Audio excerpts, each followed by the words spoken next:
يلا نكمل. بسم الله الرحمن الرحيم. السلام عليكم ورحمة الله وبركاته. ازيكم يا شباب؟ عاملين ايه؟ يا رب تكون بخير. زي ما احنا قلنا، السيشن بتاعتنا ان شاء الله النهارده هتكون متقسمة لتو بارتس. خلاص. الجزء الاول ان شاء الله هنتكلم فيه عن الجورنالز وازاي تقدر تجيب بلو في الجورنال، بما انكم انتوا ان شاء الله عليكم جورنال ان شاء الله. الاسبوع الجاي الجورنال التجريبي كان الاسبوع اللي فات، والجورنال اللي عليكم المرة دي المفروض الاسبوع الجاي، يعني الجورنال اللي بجد يعني. دي اول حاجه. تاني حاجه او تاني جزء من السيشن ان شاء الله هنكمل learning outcome 2، عشان ان شاء الله آم، الاسبوع الجاي نخلصه ان شاء الله كده، وايه ونبدا نحل عليه ان شاء الله باذن الله سبحانه وتعالى. طيب. معلش يا شباب على اللي حصل، ولو صوتي قطع تاني او حصلت مشكله تاني يا ريت تبلغوني على طول في الشات عشان ما اكملش مع نفسي كده. تمام. طيب. مبدئيا تعال نخش على الجورنال او اشرح لك الجورنال المفروض بيتم ازاي بالطريقه الصحيحه يعني، وازاي انت تتعامل معاه بالطريقه الصحيحه. تمام. اول حاجه انت بتخش بيبقى معاك جهازك، تمام، بتتبعت لك لينك. اللينك دي بيبقى فيها 3 اسئله بالظبط، لا اكثر ولا اقل، بالنسبه لك كجريد تانية. خلاص. ال3 اسئله دي على فكره خلي بالك مش عشوائيه، ال3 اسئله ليها انواع. خلاص، ال3 اسئله ليها انواع، مش بتبقى بشكل عشوائي كده وخلاص، لا بيبقى في انواع للاسئله. تمام. اول سؤال بيخش يسالك حاجه اسمها تيم وورك. يعني ايه تيم وورك؟ او تيم وورك كويشن. تيم وورك كويشن يعني بيخش يسالك عن التيم بتاعك. ايه رأيك في التيم بتاعك؟ انتوا شغالين كويس؟ طب انتوا شغالين وحش؟ طب انتوا عندكم مشكلة في التيم؟ طب انتوا مش عارف ايه. يعني مثلا كان اول سؤال بيسألنا في سنة اولى، كان بيخش مثلا بيقول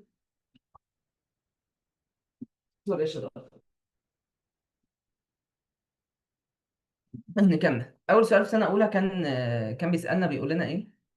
بيسألنا انت ايه رأيك في التيم بتاعك؟ لو في ناس مثلا شغالة او ناس مش شغالة، هنشوف السؤال ده مع بعضين دلوقتي. لو في ناس شغالة او ناس مش شغالة في التيم، طب انت بتتعامل ازاي مع الناس اللي ما بتشتغلش في التيم؟ اكيد مش بتروح تزعق لهم او كده، لا انت بتروح تحاول تشوف مش عارف ايه. فانت يعني هو سألك انت ازاي مثلا بتتعامل مع الناس اللي مش شغالة في التيم. خلاص، هنشوف طبعا واحدة واحدة بنجاوب على كل سؤال ازاي، بس انا بقول لك الأسئلة بيبقى شكلها ازاي. فانت عشان تبقى فاهم ما تخشش تحله وخلاص، انت تبقى عارف ان اول سؤال المفروض ان هو يسالك عن ايه. يسالك عن التيم بتاعك وعلاقاتك مع اصدقائك ومع المدرسين ومع الاشخاص. يعني مش لازم بس يسالك على التيم بتاعك، مثلا ممكن يقول لك لو انت رحت مثلا تسال دكتور جامعي على البروجكت بتاعك، خلاص اتعاملت معاه ازاي او ما اتعاملتش معاه ازاي او. خلاص، ده اول نوع من انواع الاسئله. تمام. تاني نوع من انواع الاسئله حاجه اسمها جراند تشالنج. يعني ايه جراند تشالنج كويشنز؟ خلاص، انا دلوقتي بقول لكم بس الانواع الاسئله، ما تخافوش هنتكلم مع بعضينا واحده واحده. جراند تشالنج كويشنز يعني هي عباره عن اسئله بتسالك في الكابستون ذات نفسه، لا في البروجكت بتاعك. يعني مثلا انتوا البروجكت بتاعكم سمعت ان انتوا المفروض تبنوا حاجه او تبنوا مش عارف حاجه عازله للحراره او حاجه زي كده. خلاص، فانا مش عارف قوي الكابستون بتاعكم بيتكلم عن ايه. بس مثلا لو مثلا نسي مثلا او نقول ان فعلا الكابستون بتاعكم بيقول لك ابني بيت والبيت ده مثلا يكون عازل للحراره. خلاص، بناء مبنى من مواد طبيعيه او ابني بيت من مواد طبيعيه. خلاص. فالمفروض ان انتوا تعملوا ايه. مثلا يجي يسالك مثلا، ممكن مثلا من الاسئله اللي ممكن يسالها لك في الجورنال اللي جاي، يجي مثلا يقول لك مثلا ايه. والله وانتوا بتسرشوا على نوع الماده، نوع الماده اللي انت هتستخدمها في بناء البيت ده، سرشت منين؟ سرشت في انهي موقع من المواقع؟ وعرفت منين ان المواقع دي موثوقه ولا مش موثوقه؟ بيحبوا قوي السؤال ده، خلي بالك بيحبوا سؤال المواقع الموثوقه والمش موثوقه. يقول لك الموقع تراستد والموقع نوت تراستد. خلاص، يعني بيسالك مثلا بتعرف منين ان ده تراستد او ده مش تراستد، وهكذا. فبيسالك في شغلك ذات نفسه. يبقى تاني سؤال بيسالك في شغلك ذات نفسه. واخر سؤال ده كونكشن كويشن، وده بيبقى محتاج انك تكون مذاكر المواد. خلاص، ده بيبقى محتاج انك تكون مذاكر المواد لحد الاسبوع اللي انت بتمتحن فيه الجورنال.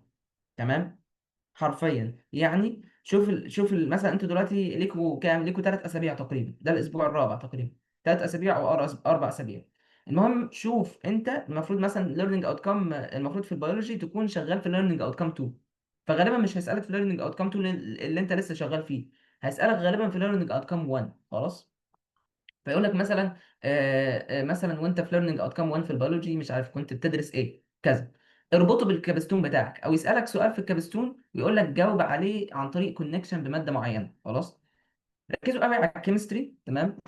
ركزوا قوي على الجيولوجي. خلاص.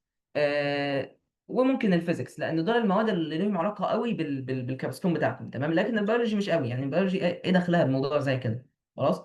فركزوا، قاعدين بقول لك 3 مواد تركز عليهم خلاص: كيمستري وفيزيكس وجيولوجي. ال3 مواد دول مهمين بالترتيب. الجيولوجي اهم واحده، بعد كده الكيمستري، بعد كده الفيزيكس. تمام، اكتبوهم عندكم في نوتس او في اي حاجه، عشان لما تيجي تحضر ان شاء الله للجورنال، ليله الجورنال او قبل الجورنال، تبقى عارف ايه المواد اللي ممكن تيجي اكتر مواد. قاعدين بقول لك اهو عن تجربه، وان شاء الله هتلاقي سؤال الكونكشن في ماده من ال3 مواد دول.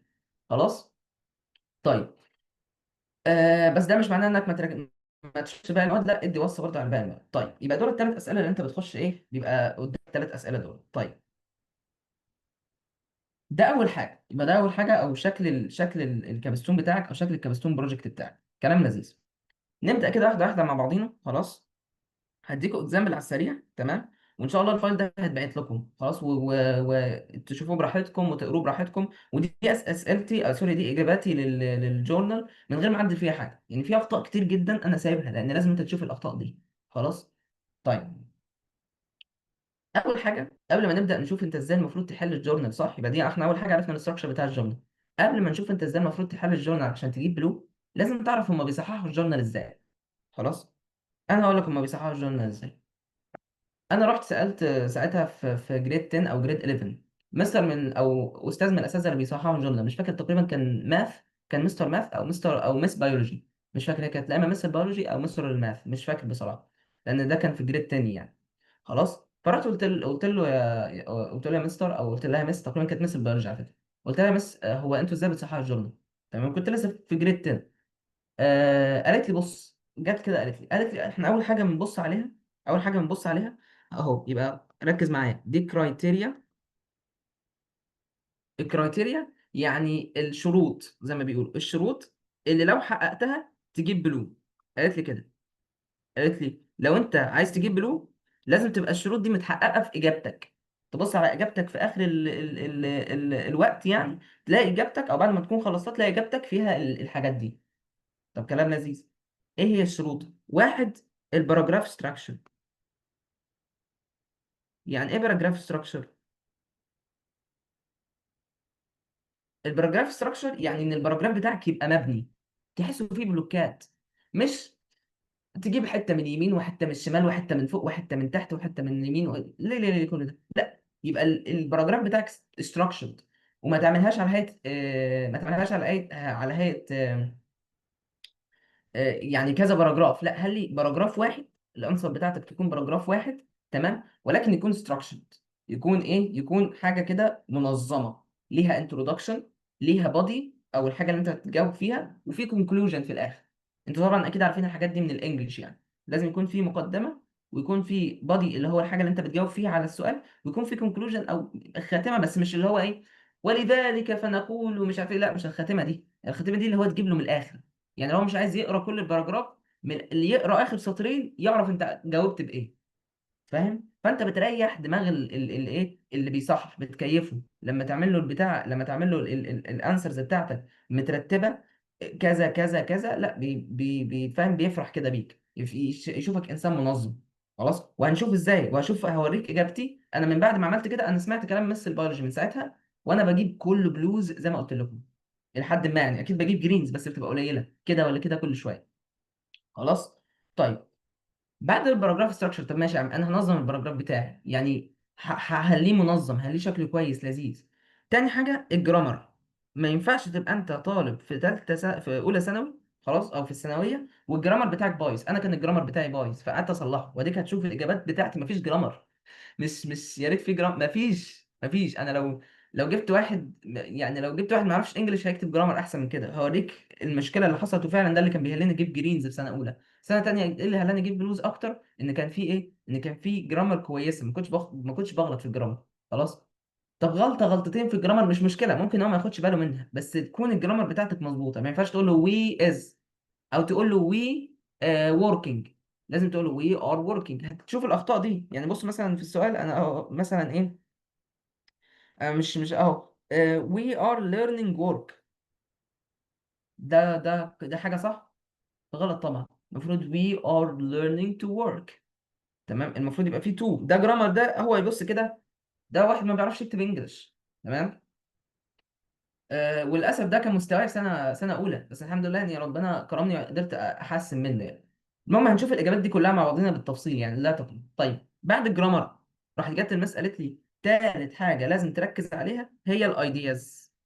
وكذا حد قال لي منكم في اول السيشن قبل ما نبدا، قال لي انا مش برتب الاجابات بتاعتي، مش برتب الافكار بتاعتي. تقريبا مش فاكر مين قال لي كده، قال لي انا مش برتب الافكار بتاعتي. تمام، يعني انا بخش مش برتب الافكار بتاعتي. اقول لك انا كنت بعمل ايه.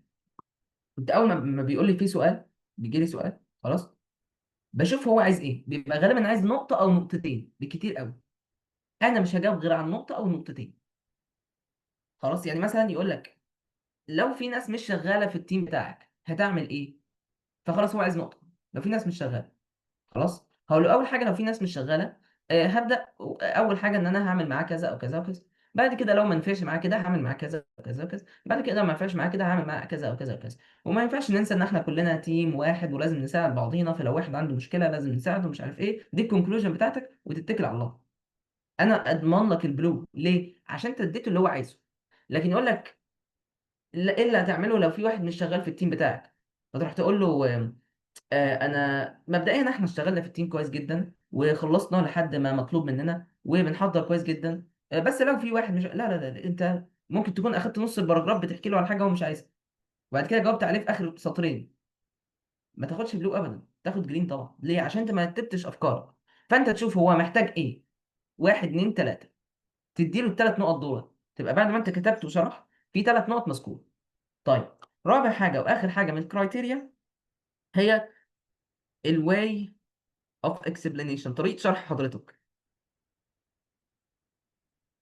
لازم تبقى طريقة شرح حضرتك لذيذة وظريفة وتقدر توصل المعلومة كويس. ما تحطش كلمات انجليش تقيلة، ما تحطش اللي بيصحح لك ده مش شاعر انجليزي. خلاص، اللي بيصحح لك ده شخص عربي زيك مصري. خلاص، ده مدرس. تمام، فما ينفعش انت والد مش وتكتب له بقى structures غريبة تمام ومانيفستيشنز ومش عارف ايه كلمات انجليش كبيرة. هو ممكن لو ما فهمهاش هيفتكر انك بتعبط وانك مش قادر تجاوب على السؤال، فبتحط اي كلام برغم ان ممكن تكون انت مجاوب زي الفل، بس انت حاطط كلمات تقيله هو مش فاهمها. خلاص، وغالبا ما بيروحش يترجمها. خلاص، لان المدرس غالبا مش فاضي فما بيروحش يترجمها. فخلاص بيقول لي شكله ايه، شكله بيعك، فبيرمي لك الجرين من غير ما يكمل قرايه. تمام. طيب، يبقى دي الحاجات اللي المفروض نركز عليها. طب تعالى على طول نخش في الايه، نخش في الاكزامبلز او الانسرز. ازاي، او قبل ما نخش الاول نشوف ازاي تجيب بلوز، ازاي تجيب ايه، ازاي تجيب بلو في كل الاسئله. تعمل اللي انا قلت لك عليه او تشوف الخطوات اللي انا هجاوب بيها دلوقتي على السؤال. خلاص، تعال نشوف الاول السؤال بتاع سنه تانية اللي انا كنت جايب فيه بلو. خلاص، سؤال من الاسئله بتاعت سنه تانية اللي انا كنت جايب فيها بلو. تمام. وبعد كده نشوف مع بعضنا السؤال الغلط او السؤال اللي انا جاوبت عليه غلط جدا بشكل وحش جدا، فهل انا اجيب فيه جرين. تمام. ادي السؤال بيقول لك وانت وركينج على كابستون بروجكت ممكن بعض من التيم ميتس خلاص بيكونوا هيلفول وزي الفل، بس others are not، يعني بعضهم الاخر مش بيكونوا هيلفول، مش بيكونوا مساعدين. خلاص. how can you deal with ال unhelpful، ازاي تديل مع ال unhelpful ones as a leader و as a member. طيب، واحد، قبل ما ابدا ارتب افكاري. هو دلوقتي بيقول لك ايه؟ بيقول لك ان في ناس unhelpful. يبقى انا هتكلم الاول عن الناس الان هيلفول، هدي انتروداكشن صغنططه عن الناس الان هيلفول. وبعد كده خلاص هقول له how to deal with them، ازاي اتعامل معاهم، ازاي اتعامل مع الناس دي. خلاص، as a member، كممبر وكليدر. يعني لو انا الليدر بتاع التيم بتاعي ازاي اتعامل معاهم، ولو انا الممبر بتاع التيم بتاعي، لو انا الشخص الممبر يعني ممبر من الممبرز عادي مش الليدر، ازاي برضه اتعامل معاهم. خلاص. طيب، الانسر دي انا جبت عليها بلو. تعال نشوف انا عملت ايه. انا دلوقتي رتبت افكاري. بعد ما ارتب افكاري ارتب باراجرافي. ارتب افكاري بعد كده ارتب باراجرافي. يعني ايه ارتب باراجرافي؟ بص معايا. جيت اديت له انتروداكشن متينه. بص الانتروداكشن البسيطه. قلت له every team must have some problems that they deal with and try to find a solution for them. يعني كل الناس عندها مشاكل. خلاص. One of the problems we face is that some of the members of the team are not helpful to the team. خلاص. وقمت قلت له ده الانترودكشن الاساسيه. شفت الانترودكشن شكلها ازاي؟ دي الانترودكشن اللي انا قصدي عليها. والله كل التيمز يا باشا ممكن يكون عندها مشاكل. خلاص. واحده من المشاكل اللي احنا قابلناها هي ان بعض التيم ميتس مش بيكونوا شغالين او مش بيكونوا هيلبفول للتيم بتاعنا. تمام. ورحت اديته اكزامبل صغنطط. تمام، اديته اكزامبل صغنطط، قلت له فور اكزامبل for example they didn't work effectively in the team, or they didn't care about the capstone project as much as the subject. اديته حاجه حقيقيه، فاهم، عشان الراجل يفهم. اديته بعد كده اكزامبل، ده تبع الانترودكشن برضه بس اكزامبل صغنطط. تمام. آم، بعد كده قلت له ايه، قلت له بدات اجاوب. انا كده اديته الانترودكشن بتاعتي، ان في ناس، بعض الناس unhelpful، زي الفل. رتبت الباراجراف بتاعي. بعد كده بدأت أجاوب، قلت له إيه؟ قلت له every member in the team can solve their problem starting from the leader of the team to any teammate. أي شخص ممكن يحل المشكلة، سواء كان هو الليدر أو كان هو الممبر. واخد بالك، أنا بدأت أجاوب ليدر وممبر، بدأت أقول له الفكرة، الحاجات اللي أنا هجاوب عليها من فوق. خلاص. ذا ليدر أهو، ده الجزء الأول من الأنسر، أهو ده الجزء الأول من الأنسر، ده البارت رقم واحد. as I'm the leader of my team، عشان أنا كنت الليدر ساعتها بتاع التيم بتاعي. I have so many solutions for this problem. Firstly, I can start talking to this member, trying to know if there are any problems that make him can't work for the team. بدأت أجاوب، واخد بالك، قلت له إيه، أنا ممكن أشوفه لو هو في أي مشاكل ممكن تكون منعاه إن هو يشتغل، ممكن يكون عنده يا عم تعبان، ممكن يكون مش عارف إيه. اديته إجابة لائقة، مش قلت له هروح أشتكي للمستر، لا، انا هروح اكلمه واقول له طب هل في اي مشاكل، او هل في اي حاجه ممكن تكون مهلياك مش قادر تشتغل معانا، تعبان، عندك ظروف في البيت، متضايق، مش مخلص مواد كويسه او مزنوق في المواد. ده معنى الاجابه بتاعتي. then trying to solve these problems with him. بعد كده احاول احل المشاكل دي معاه، يعني لو هو تعبان او كده او كده وهكذا. الجزء الثاني بقى من الإجابة، قلت as a member I won't let any of my teammates become unhelpful member. أنا مش هسيب أي حد من أصدقائي يبقى unhelpful. One of the solutions I must prevent this problem is that I can help him become an effective member. إزاي؟ by trying to help him in doing his tasks. أساعده في التاسكس بتاعته. خلاص. One of the examples، ورحت مديله example صغنطت، is that the last semester I helped one of my teammates with his tasks by searching with him by searching with him و give him. ما اعرفش ايه give him دي، فكك منها. تمام. ايه الانسر دي جابت ايه؟ الانسر دي جابت بلو. تمام. ليه؟ عشان انا ما قصرتش من ناحيه الجرامر، ما قصرتش من ناحيه الاستراكشر بتاع الباراجراف بتاعي، ما قصرتش من ناحيه ان انا اديت له ايدياز كويسه، وفي الاخر خالص انا قدرت اشرح له بشكل لطيف. هل انت شايف اي عك في الموضوع؟ جاوبوني يا شباب، هل شايف الموضوع كبير ولا الموضوع بسيط؟ كتبت باراجراف صغنطط، الباراجراف ده شرح له اللي هو عايزه واداله اللي هو عايزه، يقوم على طول يديني ايه؟ يديني بلو و100 فل. في اي مشاكل؟ طمنوني يا رجاله حتى الان، في اي مشاكل؟ تمام. طيب بصوا، انا مش هكمل في الفايل كله، يعني انا مش هقعد اتكلم تمام. خديجه بتقول تمام، اوكي. مش هكمل في كل الفايل. انتوا الفايل ده هبعته لكم ان شاء الله بعد السيشن تقروه. خلاص. وتشوفوا الاجابات دي والاجابات دي، وكمان تحلوا الاسئله، مثلا لو حد عايز يحل الاسئله قبل ما يشوف، ويقارن اجابته بالاجابه اللي جايبه بلو او الاجابه اللي جايبه جرين. هقول لكم بس على السريع الكويشن ده، خلاص، اللي هو الكويشن اللي مش تمام او الوحش، خلاص، عشان تبقوا خدتوا الحاجتين، تبقوا خدتوا او شفتوا اكزامبل كويس واكزامبل وحش. خدنا اكزامبل كويس واكزامبل وحش، بحيث ان احنا بعد كده لما تبقوا تقروا بقى باقي الفايل تبقوا قادرين تفهموا الفرق يعني. هنا بيقول لك وانت شغال في التيم، خلاص، explain what you think of الاونلاين ميتينجز. خلاص، ازاي انت بتفكر عن الاونلاين ميتينجز؟ لو حد عايز يكتب المين ايدياز اللي ممكن يجاوب عليها على السؤال ده، يكتبها لي يبعتها لي في الشات. تمام، وانا اقول له اذا كانت الايدياز دي كويسه ولا لا، يكتب لي المين ايديز اللي هيتكلم عليها في السؤال ده. هو بيسالك ايه رايك في الاونلاين ميتينجز، وازاي انت بتستخدم، الاونلاين ميتينجز مع زمايلك. فانا بص كده على الاجابه دي، انا عكيت. تمام، وده كان تاني جورنال ليا في سنه اولى. خلاص. فانا دخلت عكيت، وتقريبا ده الجورنال اللي بعديه على طول رحت سالت المس، قلت لها يا مس انتوا بتدوا الدرجات او بتقيموا الناس في الجورنالز على حسب ايه؟ لو الاجابه مش جاهزه معاك يا محمد، وانت في الجورنال، ادي نفسك دقيقتين عادي جدا. يا ابني انت عندك تلت ساعه للسؤال، انت عايز تقنعني انك هتاخد تلت ساعه كلها؟ يا ابني ادي لنفسك 5 دقايق تفكر فيه واكتب في الربع ساعه الباقيه، عادي جدا. فالموضوع بيس يا رجاله، الموضوع بسيط. خلاص. الموضوع مش مستاهل انك تتوتر جامد. وعلى فكره انا عارف الحركه دي، انك تخش كده مفيش، انت مش عارف تفكر من كتر التوتر. لا اهدى كده، اقعد كده 5 دقايق كده مع نفسك. انا ممكن اجاوب بعد اذنك يا ماركو، اقفل المايك. اقعد اجاوب مع نفسي كده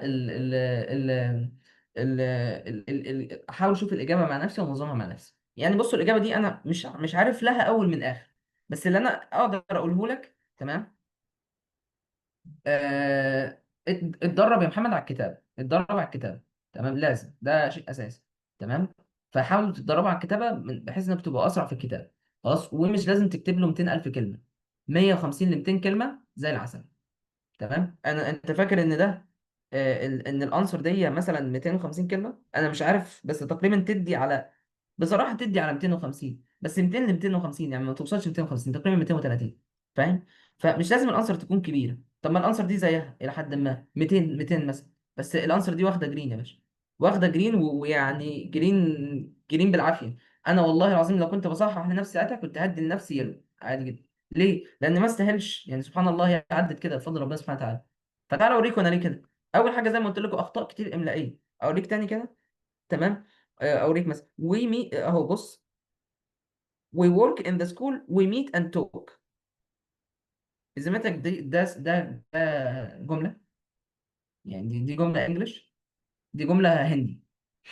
بجد والله. ف يعني حاجات غريبه كده. بص مثلا كاتب له مثلا ايه، كاتب له مثلا in my team when we work online we finished our task. بص when we work online المفروض يبقى اللي بعديها نفس التنس، نفس الزمن. كاتب له we finished، جايب له مضارع وجايب له ماضي بعد كده. فما كانش فيه اي جرامر، دي اول حاجه. تاني حاجه انت شايف ان في ستراكشر، يعني شايف ده كان في انترودكشن، الاجابه وكونكلوجن في الاخر. وحتى ما حطيتلوش كونكلوجن هنا. تمام. بس هل شايف ان هنا في اي ابن لذينه؟ مفيش اي حاجه، مفيش اي ستراكشر خالص. تمام. يعني اوعى تتجنب انك تكتب حاجه زي كده. خلاص. تظبيط الشغل احسن واهم من الشغل نفسه. تمام. فانت ممكن تقعد تشتغل جامد جدا بس انت مش مظبط شغلك، فما تطلعش بنتائج. لكن انت مظبط شغلك وعارف نفسك تشتغل ازاي، وتشتغل قليل وتكتب قليل بس تاخد بالك. وكنت بشوفها كتير يعني. تمام. احنا كنا في المدرسه بنقعد نقارن، نشوف بقى مين جاب بلو ومين جاب جرين ونشوف الاجابات. عادي ممكن اجابه قصيره تجيب بلو، واجابه طويله تجيب جرين، واجابه طويله تجيب بلو، واجابه قصيره تجيب جرين، مش فارقه، مش بالطول.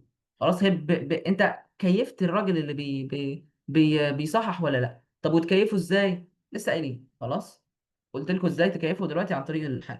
قبل يوم learning outcome 3 مس البايت ادتنا نخلص. مش عارف اذاكر الجورنال امتى. الجورنال مش بيذاكر له مريم، الجورنال بيتدرب له. تمام. ويعني يعني الجورنال مش محتاج تدريب كتير. يعني هو انت لو مثلا نص يوم قبل الجورنال اتدربت للجورنال هتبقى الدنيا زي الفل. ممكن تقول لنا طريقة ندخل بيها الجورنال نعرف بيها اللي بيصحح اني فاهم حتى لو مش فاهم؟ مش فاهمك يا محمد. اه يعني ممكن طريقه افهمه ان انا فاهم وانا مش فاهم.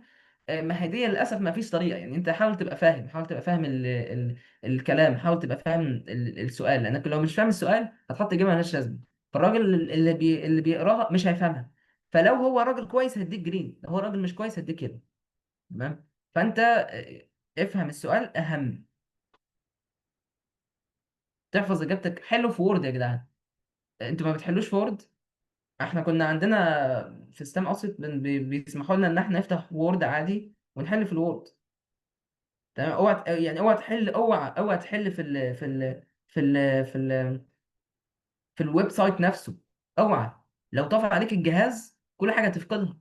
لكن لو انت بتحل في وورد وطفى عليك الجهاز، الوورد بيسيف كل شويه. تمام. فانت خلي بالك من الوورد، اشتغل على الوورد احسن. بنحل في وورد عادي اهو. خديجه بتقول لي بنحل في وورد عادي.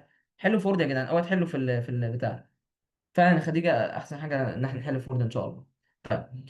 كده انا على السريع كده يعني قلت لكم ازاي تظبطوا الجورنال. مش عايزين نطول قوي لان الجورنال مهم، بس الجورنال تدريب مش شرح. خلاص. آه الفايل ده ان شاء الله هيتبعت لكم على طول بعد السيشن. جدعان انتوا سامعيني كويس؟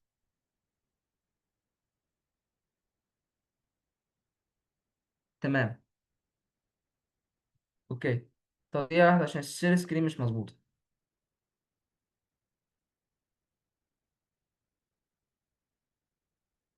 تمام خلاص احنا دلوقتي خلاص يعني دي واحده، ايوه كده الشير سكرين ظبط تمام. خلاص دلوقتي زي ما قلت لكم انا ظبطت لكم، شايفين الفايل ده هتلاقي بعد كده فيه اكزامبلز تاني اهو على التايب التاني من الكويشنز اللي هو بيسالك فيه على الكابستون ذات نفسه. ادي سؤال، ادي اجابه جايبه جرين، وادي اجابه سوري، ادي اجابه جايبه جرين، وادي اجابه جايبه بلو. خلاص بعد كده هتلاقي برضو سؤال الكونكشن اكزامبل عليه، ادي اجابه جايبه جرين وادي اجابه جايبه بلو. خلاص. واوعى اوعى تكتب الحجم ده، الحجم ده مش كويس. تمام الحجم ده مش ظريف. يعني بص اقول لك الحجم يعني الحجم المقبول بيكون زي كده. تمام. الحجم الجامد بيكون زي كده، ان ده بيبقى يعني الحجم ده رائع جدا. خلاص لو مش هتقدر تكتب الحجم ده اكتب الحجم ده، اوعى تديله ايه، اوعى تديله اجابه بالشكل ده، اوعى يخش يلاقيهم كلهم على بعض 5 سطور ولا 6 سطور. وعارفين ليه انا ساعتها كتبت 5 سطور او 6 سطور؟ لان انا كنت مزنوق في الوقت. تمام فانا حرفيا الاجابه دي كلها كانت في اخر 5 دقائق. خلاص. فنظموا وقتكم، ادوا لكل سؤال تلت ساعة تلت ساعة تلت ساعة أو أقل من تلت ساعة شوية، عشان يتبقى لكم كام دقيقة في الآخر تقدروا تحلوا فيها إيه؟ تقدروا سوري تحطوا فيها الأسئلة وتعمل لها سبمشن يعني، أو تسبمت الأسئلة يعني. خلاص طيب دلوقتي بقى هنبدأ في الجزء الثاني من السيشن. تمام. عشان ما نطولش بس خلاص الجزء ده وخلي بالكم يعني الجورنال مهم، دي بنبه قبل ما ابدا اهو. خلاص الجورنال من اهم حاجه ومهم جدا، واوعى تستهون بالجورنال. خلاص عليه درجات كتيره، الناس اللي كانت بتجيب عندنا A توتال خلاص كانت بتبقى جايبه بلوز كتير في الجورنال. خلاص. والكابستون برضو مهم، يعني حط ايفورت جامد فيهم، اوعى ما تهتمش بيه، عشان أنا ما اهتمتش بيهم في سنه اولى ويعني يعني ربنا يسترها معايا. تمام. طيب يلا كده مع بعضين نبدأ بإيه؟ نبدأ بالجزء الثاني من السيشن، والجزء ده إن شاء الله في بعض الفوكاب الصعبة والغريبة جات لنا في الجورنال التجريبي مش عارفين معناها، بس الحمد لله قدرنا نخمن معناها وجاوبنا الأسئلة. أيوه فعلا يعني في فوكابس فعلا. دي واحدة شباب عشان النت مش مظبوط. تمام. كده النت كويس إن شاء الله. في فوكاب فعلا الفوكاب ممكن يكون صعب عليك أو كده، بس أنت حاول تخمن زي ما أنت قلت يعني أفضل طريقة إنك تخمن و بس يعني. تمام واستعينوا بربنا سبحانه وتعالى، ويعني ان شاء الله ربنا هيوفقكم خالص. تمام. طيب يلا بقى نخش بقى في الجزء الثاني من السيشن. الجزء الثاني من السيشن لذيذ جدا على فكره. تمام يعني احنا كده خلاص الحمد لله خلصنا الجزء الاول من السيشن، تعال نخش في الجزء الثاني من السيشن. احنا كنا المره اللي فاتت اخدنا السيل ستراكشر، قعدت اكلمك شويه كده على السيل بتتكون من ايه وشكلها ايه وعامله ايه وايه اللي جواها. قعدنا نقول ان السيل دي خلاص خدناها من بره لجوه. تمام. قلنا ان السيل دي بتكون شكلها مدور شويه كده، بيكون حواليها من بره سيل ممبرين او الغشاء الخلوي، هي عامله زي الكوره. السيل عامله زي الكوره اللي انت بتلعب بيها كوره دي. خلاص كره القدم. فالسيل دي بتبقى متحوطه من بره بغشاء خلاص اللي هو بنسميه السيل ممبرين. وبعد كده بعد ما تخش جوه او لو فتحت جوه بتلاقي فيه ايه، بتلاقي فيه فراغ. الفراغ ده بنسميه سيتوبلازم، وبيبقى مليان ميه. الميه دي بنسميها سيتوزول. وقلنا الميه دي بيكون عايم فيها حاجات، والحاجات دي سميناها الاورجانيلز. خلاص قلنا ان الاورجانيلز دي في منها تو تايبس. خلاص منها ممبرينس اورجانيلز، يعني اورجانيلز حواليها ممبرين زي الغشاء الخلوي زي السيل ممبرين، في سيل ممبرين بيحوط هذه الاورجانيلز.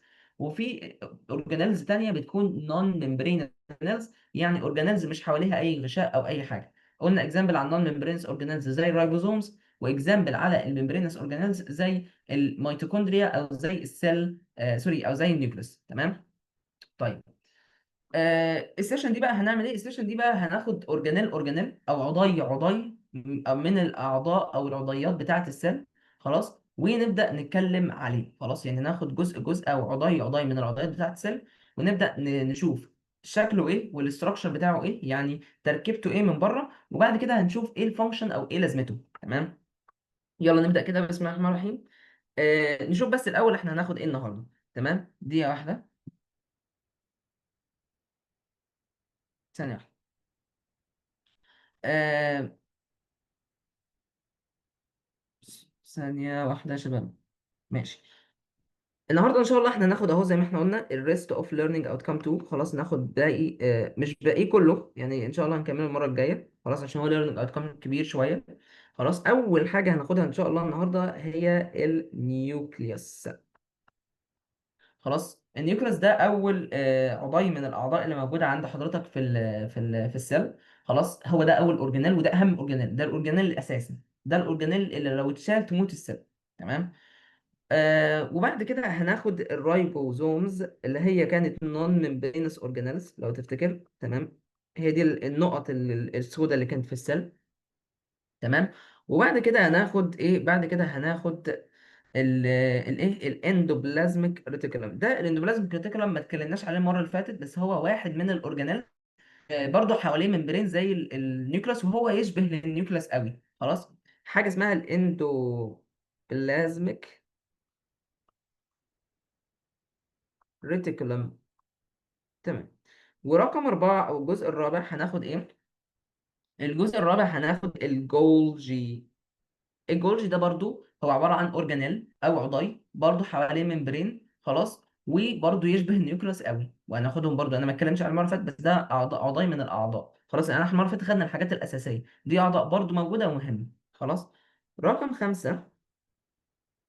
تمام. هناخد إيه؟ هناخد اللايزوزومز، واللايزوزومز دي برضو اورجانيل من الاورجانيلز او عضي من العضيات. خلاص. وده برضو متحوط بالسيل ممبرين وشبه النيوكلاس قوي. تمام. وهنشوف برضو العضي ده. تمام. ورقم ستة ودي اخر حاجة ناخدها هي الفاكيولز. حرفيا الموضوع ما ابسطه، نمسك واحد واحد. شكله ايه بيعمل ايه، شكله ايه بيعمل ايه، شكله ايه بيعمل ايه. الكلام كله ده هتلاقيه موجود معاك في الايه الكتاب بتاعنا ان شاء الله. الكتاب ده مبعوث من زمان من السيشن اللي فاتت. خلاص. من قبل السيشن اللي فاتت كمان. فكل دي كل الحاجات دي ان شاء الله هتلاقيها في الكتاب. تمام. طيب يلا كده نبدأ بسم الله ونستعين بالله. ونبدأ في أول كونسبت ألا وهو الأورجانيلز. تمام. طيب سوري أول كونسبت ألا وهو النيوكليس. تمام بسم الله. النيوكليس.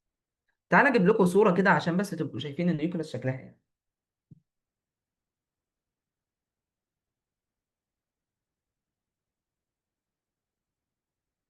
بص كده يا باشا، كبروا على أكبر حاجة. تمام. دي النيوكليس يا باشا. أنت لو بصيت جوه على السيل، خلاص جبت السيل. تمام. أنا بس أنا كده ممكن يكون عندي صورة للسيل. اهو فاكرين المره اللي فاتت، فاكرين المره اللي فاتت لما جينا قلنا ايه؟ المره اللي فاتت لما جينا قلنا ادي دي بتكون السيل. سوري. ادي دي بتكون السيل، وقلنا بيكون جواها حاجه كده، بيكون جواها الدي ان ايه، سميناها النيوكليس. فاكرين؟ تمام. دي كانت فين؟ في الايوكاريوتيك سيل بس لو تفتكروا. تمام. تمام. دي كانت موجوده في الايوكاريوتيك سيل بس. خلاص. طيب يلا نبدا بقى ناخد اول حاجه الاستراكشر بتاعها. يا ترى هي بتتكون من ايه؟ انا بحب دايما لما اجي ادرس الاستراكشر بتاع اي حاجه، يعني اي حاجه سواء كانت سيل، هيومن بادي، اشوف الاستراكشر بتاع الهيومن بادي، اشوف الاستراكشر بتاع السيل. باخد الاستراكشر من بره لجوه، يعني بمسكه كده من بره كاني ماسك الاستراكشر ده وعمال اشرح فيه وابص فيه. خلاص. بس من بره لجوه. فاول حاجه بتحاوط النيوكليس من بره هو السيل ممبرين. ده هو السيل ممبرين. تمام. قال لك النيوكليوس هي حاجه مميزه شويه. مش فاهم قصدك يعني ايه حاجه مميزه شويه؟ السيل ممبرين بتاعها بيكون دبلد. عارف يعني ايه دبلد؟ يعني في اتنين سيل ممبرينز، يعني مش واحد بس. خلاص. اتنين سيل ممبرينز، سيل ممبرين وحواليه سيل ممبرين كمان. تمام. خلاص. اوكي. طيب قبل ما نبدا طب نشوف الاستراكشر بتاع السيل ممبرين او شكل السيل ممبرين ده ايه، نعرف بس هو اسمه التاني ايه. اسمه التاني هو نيوكلير انفلوب. يعني ايه نيوكلير انفلوب؟ نيوكلير انفلوب، انفلوب يعني غشاء او غطاء. خلاص. ونيوكلير جاي من كلمه نيوكليس، فهو غشاء النيوكليس. زي ما كان في غشاء خلوي، في غشاء ايه؟ غشاء بتاع النيوكليس يعني، او بتاع الايه بتاع النواه. خلاص. يبقى اول حاجه السيل ممبرين بيكون النيوكليس دي متحوطه بسيل ممبرين عشان هي ممبرينس اورجانيل. خلاص. وقلنا ان هي دبل ممبرينس. يبقى اول حاجه من بره، تعالى نمسك كده اول حاجه من بره. واحد هي دبل ممبرينس، يعني عندها تو ممبرينز. طيب التو ممبرينز دول شكلهم ايه؟ قال لك في واحد من بره اهو، وفي واحد من جوه. في واحد من بره وفي واحد من جوه. في واحد من بره في واحد من جوه. بس انا ملاحظ حاجه يا دكتور، ملاحظ ان في خرام، في اخرام في الايه، في السيل ممبرين فعلا. السيل ممبرين بتاع النيوكلاس متخرم، في بورز، شايف اهو نيوكليار بورز. طيب ايه لازمه النيوكليار بور ده؟ النيوكليار بور ده بيسمح بتواصل الحاجات اللي جوه السيل، اللي جوه السيتوبلازم مع اللي جوه النيوكليوس، عشان الحاجات اللي هنا تطلع بره والحاجات اللي هنا تخش جوه. طب كلام لذيذ. ممكن تقول لي بس، تعالى بقى ناخد بقى ان ديتيلز خالص بقى، يلا نبدا. ماشي، السيل ممبرين اهو، اللي من بره كونتينوس مع اللي من جوه. بمعنى شايف السيل ممبرين، اللي من بره ماسك في اللي من جوه، اللي من بره ماسك في اللي من جوه. يبقى اول حاجه هي بتتكون من دبل ممبرين. خلاص، الدبل ممبرين دول بنسميهم نيوكلير انفلوب. خلاص، النيوكلير انفلوب بيكون كونتينوس مع بعضيه، تمام، وبيبقى فيه بورز او اخرام. طب كلام لذيذ. بيقول لك في النيوكلير بور، النيوكلير بور، تمام، بيكون فيه بروتين كومبلكس. يبقى خلاص، يبقى النيوكلير بور دي خلاص عرفنا انها عشان تسمح دخول وخروج الحاجات، عشان الحاجات اللي داخله وطالعه من النيوكليس تقدر تطلع وتخش، تطلع وتخش براحتها. ففي نيوكلير بورز او ايه، اخرام في النيوكلير ممبرين. قال لك الحاجه دي مش مفتوحه على البحري. يعني ايه مش مفتوحه على البحري؟ لا، في حاجه بتعمل لها ريجوليشن، بتقول ايه اللي يخش ايه اللي ما يخشش. اه انت خش النيوكليس عادي، انت ما تخشش، لا انت اطلع بره. في حاجه بتنظم الموضوع ده. الحاجه اللي بتنظم الموضوع ده اسمها ايه؟ اسمها البور كومبلكس. في كده زي بروتين كده، البروتين ده بنسميه البور كومبلكس. بصوا كده، البروتين ده بنسميه البور، سوري، البور كومبلكس، تمام. سوري يا رجاله، البور كومبلكس، وده عباره عن بروتين. البروتين ده بيعمل ايه؟ بيريجوليت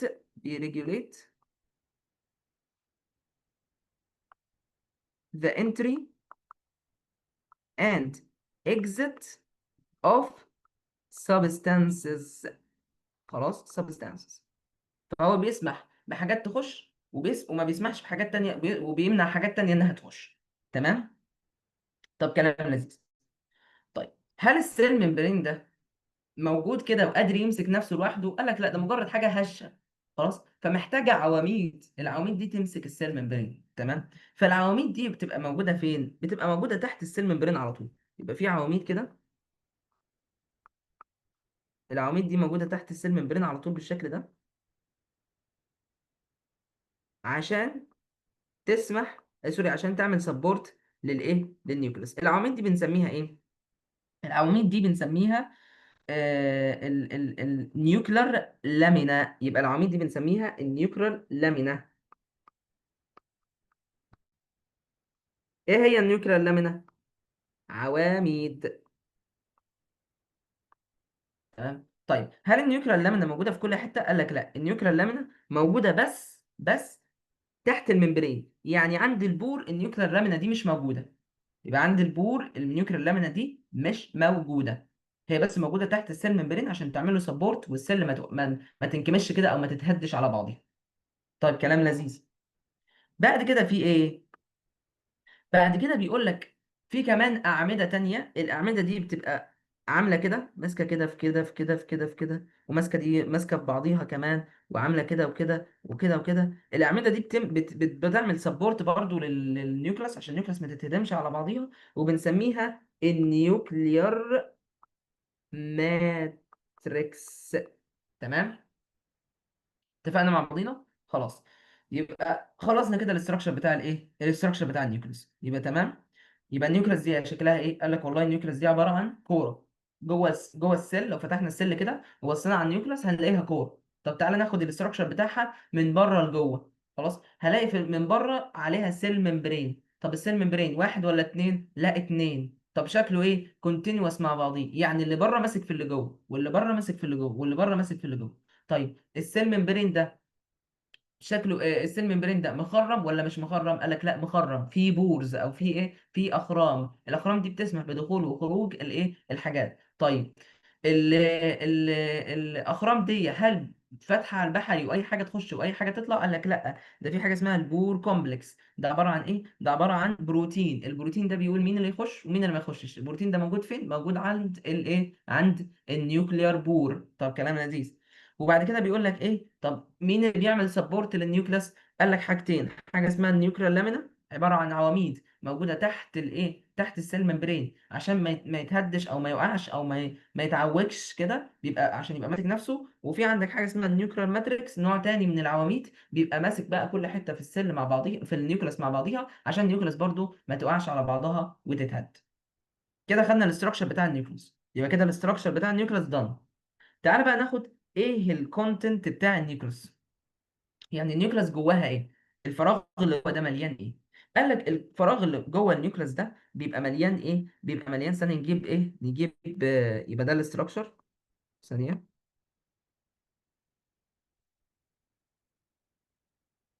تمام. تعالى بقى ناخد الكونتنت، هجيب نفس الصورة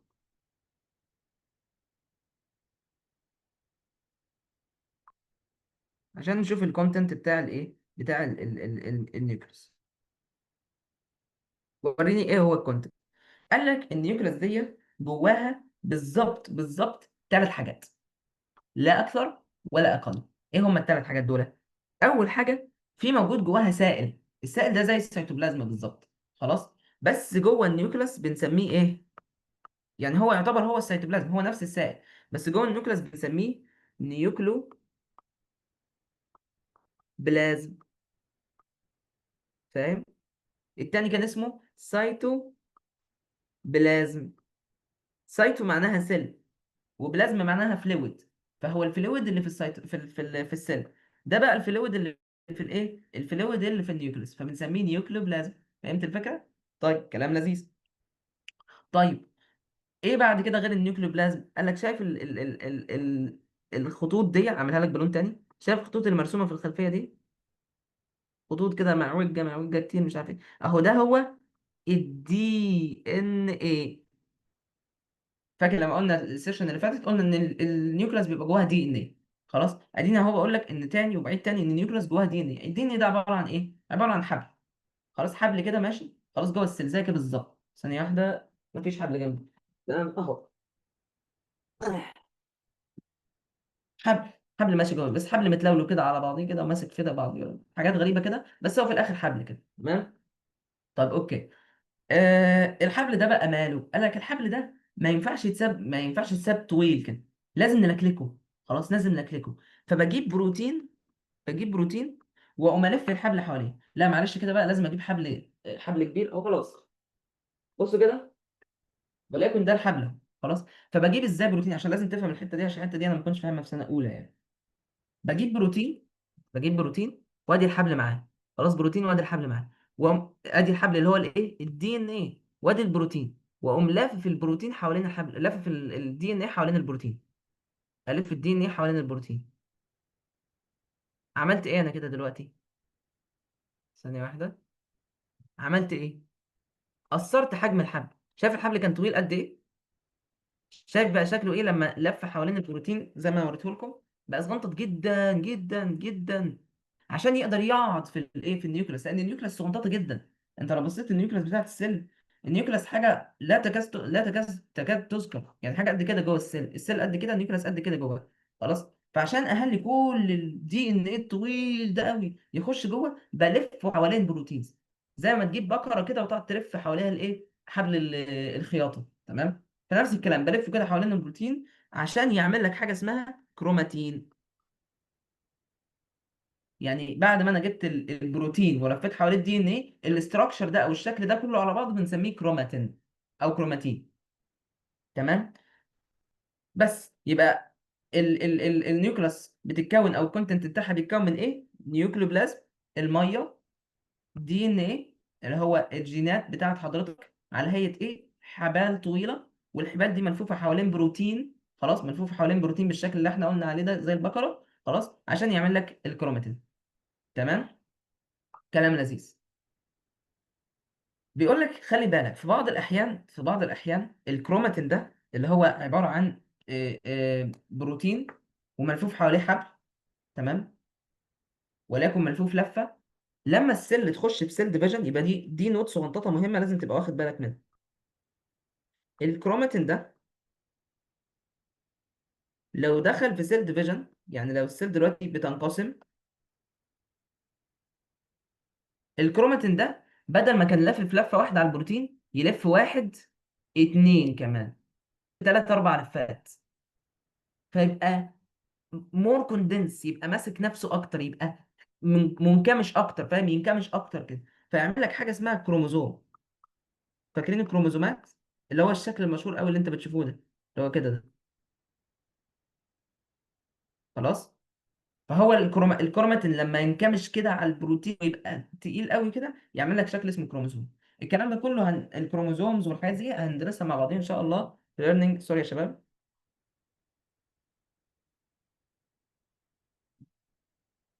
هندرسها مع بعضين ان شاء الله في ليرنينج اوت كام فور. تمام، اللي هي الكروموزومز شكلها ايه وهكذا. مش فاكر فور ولا 3. تمام. غالبا 5، كمان 5. المهم يعني مش ما يهمنيش دلوقتي. يبقى ده الكونتنت بتاع الايه، بتاع النيوكليوس. كلام لذيذ. طيب، في بقى حاجه غريبه كده شافوها جوه النيوكليوس. شايفين ده؟ شايفين الاستراكشر ده؟ ايه الدايره دي؟ يعني احنا خلاص عرفنا ان دي كلها على بعضها اسمها نيوكليوس. ايه الدايره الصغنططه دي؟ قال لك الدايره الصغنططه اسمها نيوكليولس. تصغير النواه، يعني هي حاجه شبه النواه كده بس صغنططه جوه. تمام. طب ايه لازمه النيوكليولس دي؟ ايه لازمه النيوكليولس؟ قال لك لازمتها الوحيده، خلاص، انها بتاخد الدي ان ايه اللي موجود جوه ده وتعمل منه ار ان ايه. يبقى بتاخد الدي ان ايه ده وتقوم تعمل منه ار ان ايه، بس لا اكثر ولا اقل. تبص كده على الدي ان ايه وتقوم تعمل ار ان ايه. تمام. طيب، ايه بقى الدي ان ايه وايه الار ان ايه؟ معلش عرفوني دلوقتي كاسامي، هوضح لك الموضوع ده ايه قدام شويه. تمام، عشان بس ما تتلخبطش. تمام. طيب، تعالى بقى ناخد حوار النيوكليولاس ده بقى على ايه، على يعني ايه، على بالتفصيل شويه يعني. تمام. ومنه هنخش على ايه، ومنه هنخش على اللي بعد كده. شايف النيوكليولاس اهي؟ ادي دي النيوكليولاس. ايه اللي بيحصل بقى جوه النيوكليولاس؟ هناخده بالتفصيل بقى. قال لك بص، النيوكليولاس بتبدا تاخد الدي ان ايه. بتبدا بالدي ان ايه، تاخد الدي ان ايه وتقوم تقرا الدي ان ايه. تمام. ولما تقرا الدي ان ايه تقوم تعمل من اللي قريته، عارف كده، زي ما انت تكون ايه، انت بتقرا الكتاب وتقوم تعمل تلخيص. فهي بتعمل نفس الكلام، بتقرا الدي ان ايه وتقوم تعمل تلخيص للدي ان ايه، اسمه سوري، اسمه ار ان ايه. يبقى هي خدت الدي ان ايه الجينات بتاعتك وعملت للجينات دي تلخيص اسمه الار ان ايه. تمام. حتى الان ماشيين معايا؟ تمام. طيب، الار ان ايه ده بيعمل ايه؟ قال لك الار ان ايه بيجي له بروتينز من السيتوبلازم. شايف السيتوبلازم اهو؟ السيتوبلازم بيروح جايب بروتينز. البروتينز دي تقوم تخش النيوكلاس عن طريق النيوكلير بولز. خلاص، يبقى ادي اهو النيوكلاس جوه عملت الار ان ايه، والار ان ايه مستني اهو، قاعد جوه مستني. تمام. ايه اللي يحصل بعد كده؟ اللي يحصل بعد كده ان تجيله من السيتوبلازم شويه بروتينز. البروتينز دي تقوم ماسكه مع الام ان ايه. فالبروتينز مع الام ان ايه تعمل لك ايه؟ تعمل لك حاجه اسمها رايبوزوم. فاكرين الرايبوزوم؟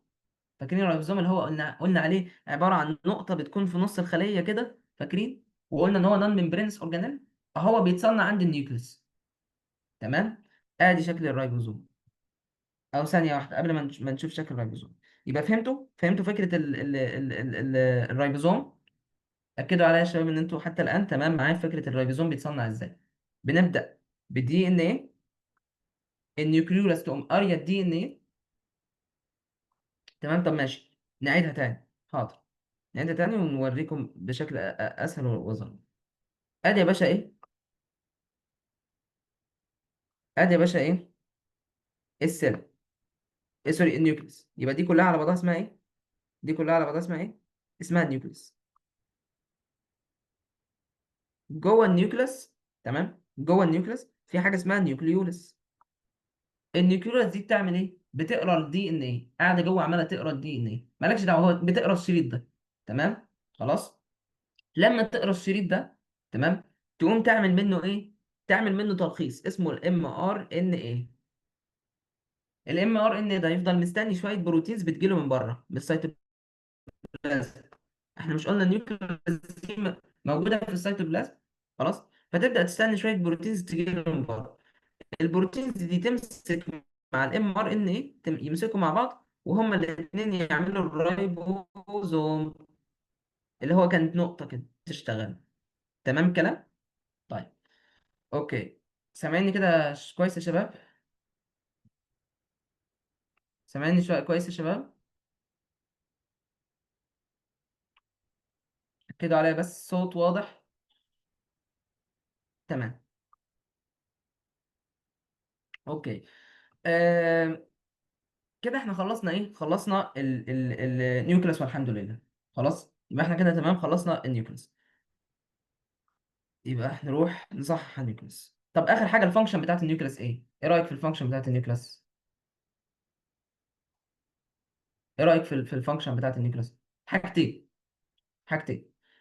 تبقى عندها الجيناتيك انفورميشن بتاعتك، يبقى الفانكشن بتاعت النيوكليس، يبقى الفانكشن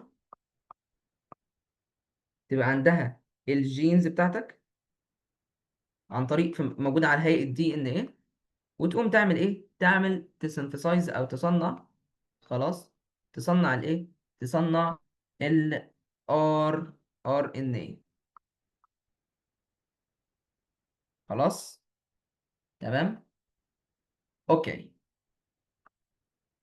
الحمد لله خلصنا اول كونسبت، اول نيوكليس. يبقى النيوكليس دي عباره عن اورجانيل جوه السيل. خلاص. الاورجانيل ده ليه تو ممبرينز. تمام. ممبرين اسمه ايه ده؟ ممبرين من بره وممبرين من جوه. خلاص. الممبرينز دول كونتينوس مع بعضهم، يعني لازقين في بعضهم، وفي بورز، البورز دي بتسمح بالدخول والخروج. طبعا في اعمده جوه اللي هم النيوكلير لامينا والنيوكلير ماتريكس. الاعمده دي بتسبورت النيوكليوس. النيوكليوس جواها ايه؟ دي جواها نيوكلوبلازم، جواها دي ان ايه، جواها البروتينز اللي مع الدي ان ايه بيعملوا مع بعض كروماتين، وفي الاخر خالص جواها النيوكليوز. النيوكليوس دي بتعمل ايه؟ بتعمل الام ار ايه اللي بتجيله بروتينز من السيتوبلازم يمسكوا في بعض ويعملوا حاجه اسمها الرايبوزومز. الرايبوزومز دي تقوم تطلع في السيتوبلازم تشتغل. يبقى انا حتى الان كده فاهمين معايا؟ زي الفل. نخش بعد كده على ايه؟ نخش بعد كده على الرايبوزومز. نخش بعد كده على الرايبوزومز. تمام. اوكي. قال لك لما بصينا على النقطه اللي جوه السيل، فاكر زمان قلنا ايه؟ قلنا ادي السيل اللي جواها بيكون فيه ايه؟ فيه نقط كده. خلاص. النقط دي بنسميها ايه؟ بنسميها رايبوزومز. لو كبرنا الرايبوزومز، تمام، هنلاقيها ايه؟ هنلاقيها بالشكل ده. ادي يا باشا دي الرايبوزومز. خلينا ناخدهم تحت، خلينا ناخدها تحت عشان ايه؟ تعالوا براحتنا تحت بقى. ادي يا باشا الرايبوزوم.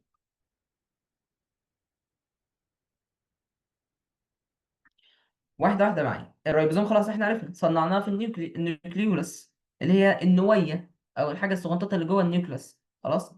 بعد ما صنعناه طلع في السيتوبلازم. ايه رايك؟ ايه رايك؟ ايه شكل ايه شكله؟ اهو شكله عامل زي كده. تحسه كده حاجه غريبه كده، تحس ان هو فيه ايدين كده، فاهم؟ تحس ان هو ايدين ماسكين على بعض كده، فاهم؟ بقى لك في ايه؟ ايد كبيره من فوق، الايد الكبيره دي بنسميها اللارج سب يونت، وفي ايد صغيره من فوق، الايد الصغيره دي بنسميها السمول سب يونت. فهمت معايا؟ يبقى الرايبوزوم كل ما فيه ان هو بيتكون من حاجتين. خلاص. اللارج سب يونت والسمول سب يونت. تمام. طيب. بيقول لك السنتز بتاعته كانت ايه؟ او هو لو انا فتحته كده من جوه شفت جواه، هلاقيه جواه ايه؟ هلاقي جواه ار ان ايه اللي اتصنع في النيوكليولاس، ومعاه شويه بروتينز. يبقى هو بيتكون من ايه؟ بيتكون من ار ان ايه ومعاه شويه بروتينز.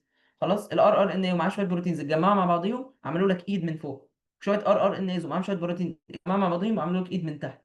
والايد اللي من فوق والايد اللي من تحت مسكوا في بعض فعملوا لك رايبوزوم. شفت الرايبوزوم شكله ازاي؟ بسيط. هو بيبان نقطه صغيره عشان هو صغنطط جدا. فاهم؟ عارف كده؟ عشان لما تبص على حاجه من بعيد خالص، الكوكب مثلا، تبص عليه من بعيد خالص تلاقي نقطه، مع ان هو مش نقطه، هو حاجه كبيره وليها جبال وهضاب وبتاع، بس انت بس يا دوبك شايفه نقطه. نفس الكلام في الرايبوزوم. طب كلام لذيذ. ايه الفانكشن بتاعت الريبوزوم؟ الريبوزوم ده طالع خلاص احنا كده خدنا الاستراكشر تمام، ادي الاستراكشر او شكله خلاص خدناه تمام. طب قولي بعد كده ايه الفانكشن بتاعته؟ ايه لازمته؟ هل ليه لازمه جوه الخليه؟ طبعا. طيب ايه لازمته؟ تعالى انا اقول لك ايه لازمته. ماشي. اجيب لك صوره دقيقه واحده. اه الصوره مش موجوده، ثانيه. اجيب لك صوره من الكتاب. تمام. بص ادي النيوكليس الحمد لله خلصناها شرح. تمام. ادي ايه؟ ادي ايه الصوره اللي انا عايزها. ثانيه واحده.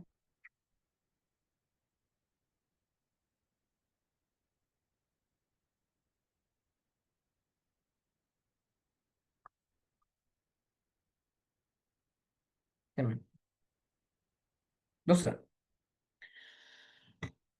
قال لك فاكر لما احنا قلنا ان النيوكليس بيتصنع في النيوكليولاس بالذات، في النيوكليولاس الصغنطاطه دي بيتصنع فيها ال RRNA، فاكر؟ تمام. وقامت خديجه قالت لي هو يا دكتور مش كان mRNA؟ لا هو كان ال RRNA. يبقى ال RRNA ده خلاص بيتصنع في النيوكليولاس وخلصنا منه. ده اللي بيخش في تركيب الريبوزوم. تمام. قال لك جوه النيوكليوس برضو، جوه النيوكليوس في بروتينز تانية. بروتينز تانية جوه النيوكليوس، في بروتينز. مالكش دعوه بالكلام ده، مالكش، انا مش عايزك تعرف اي حاجه في الكلام ده، اللي انا بعلم لك عليه بس تعرفه. خلاص. في النيوكليوس، ادي النيوكليوس اللي كان فوق اهو، في بروتينز تانية. البروتينز دي اهو، وليكن اهو شايف اهو، ده مثلا بروتين اهو. البروتين ده بيعمل ايه؟ البروتين ده بيقرا الدي ان ايه. خلاص. ويقوم يعمل له تلخيص برضه. بس بدل ما يعمل التلخيص ده على هيئه سوري يا رجاله، دي RRNA. تمام. اللي بيتصنع في النيوكليولاس RRNA. فبدل ما يعمل له التلخيص دوت، سوري، بدل ما يعمل له التلخيص ده على شكل RRNA زي ما النيوكليولاس كانت بتعمل كده، النيوكليولاس كانت بتقرا الدي ان ايه وتعمله ايه؟ RRNA. البروتينز دي بتعمل ايه؟ بتقرا الصوت يا رجاله بعد اذنكم. البروتينز دي بقى بتعمل ايه؟ البروتينز دي بتقرا الدي ان ايه وتقوم محولاه، ها، بدل RRNA mRNA. فهمتوا الفرق؟ بتحولوا برضو ال RRNA بس ترخيص مختلف شويه، شكل مختلف شويه. تمام. طب ال mRNA، ال mRNA ده بيعمل ايه؟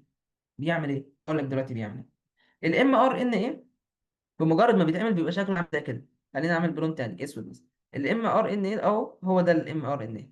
بيبقى شكله عامل زي كده خيط، زي الدي ان ايه بالظبط. بيعمل ايه؟ بيقوم يسيب النيوكليس، يطلع بره النيوكليس. السلام عليكم يا نيوكليس، انا هطلع براك خالص. تمام. ادي هو بقى معايا بره ام ار ان ايه على شكل خط كده. تمام. يعمل ايه بعد كده الام ار ان ايه؟ تيجي له الرايبوزومز اهي. الرايبوزومز، الحته الصغيره والحته الكبيره. تعمل ايه الرايبوزومز دي؟ تقوم تمسكه، تمسك الام ار ان ايه ده اهو، تمسكه بالشكل ده، تحطه بين ايديها. تمام. وتقوم تبدا تعمل ايه؟ تبدا تقراه برضو. عمالين يقروا هم خلاص. ولما تقراه تبدا تصنع عليها من الناحيه دي بروتينز. هقولها تاني عشان عارف ان انتوا ايه اكيد ما وصلتكوش، لان هي حاجه فعلا صعبه شويه، بس هنحاول نفهمها مع بعضين. خلاص. ادي الدي ان ايه. موجود فين الدي ان ايه؟ موجود في النيوكليس. طيب جوه النيوكليس في ايه؟ في بروتينز. البروتينز دي بتعمل ايه؟ بتقوم تعمل الام ار ان ايه. عباره عن شريط اهو، تقراه وتعمل ام ار ان ايه. الام ار ان ايه ده يطلع فين؟ يطلع في السيتوبلازم. يقول لهم ايه؟ انا مش قاعد معاكم هنا في النيوكليس. يطلع في السيتوبلازم. يقابل مين هناك اللي مستنياه؟ يقوم يقابل الرايبوزوم. ادي الرايبوزوم اهو. الرايبوزوم موجود فين؟ الرايبوزوم موجود في السيتوبلازم اهو. اللارج سب يونت والسمول سب يونت، الايد الكبيره والايد الصغيره. الرايبوزوم دي تعمل ايه؟ تمسك الايه؟ تمسك الام ار ان ايه. طب لما تمسك الام ار ان ايه تحوله لايه؟ تحوله لبروتين، او تعمل منه بروتين. خلاص فهمنا؟ اوكي. تمام. اوكي. كده يا باشا احنا خلصنا ايه؟ خلصنا الاستراكشر بتاع الرايبوزوم، ان هو بيتكون من لارج سب يونت وسمول سب يونت، بيعملوا لك الرايبوزوم. تمام. والفانكشن بتاعته ان هو بياخد الدي ان اي يعمل سوري، بياخد الام ار ان اي اللي اتعمل من الدي ان اي ويعمله بروتين. اتفهمت معانا الحته دي بعد اذنكم؟ يا ريت تاكدوا لي بس، ولو حد عنده سؤال يسال قبل ما نخش الحته اللي جايه.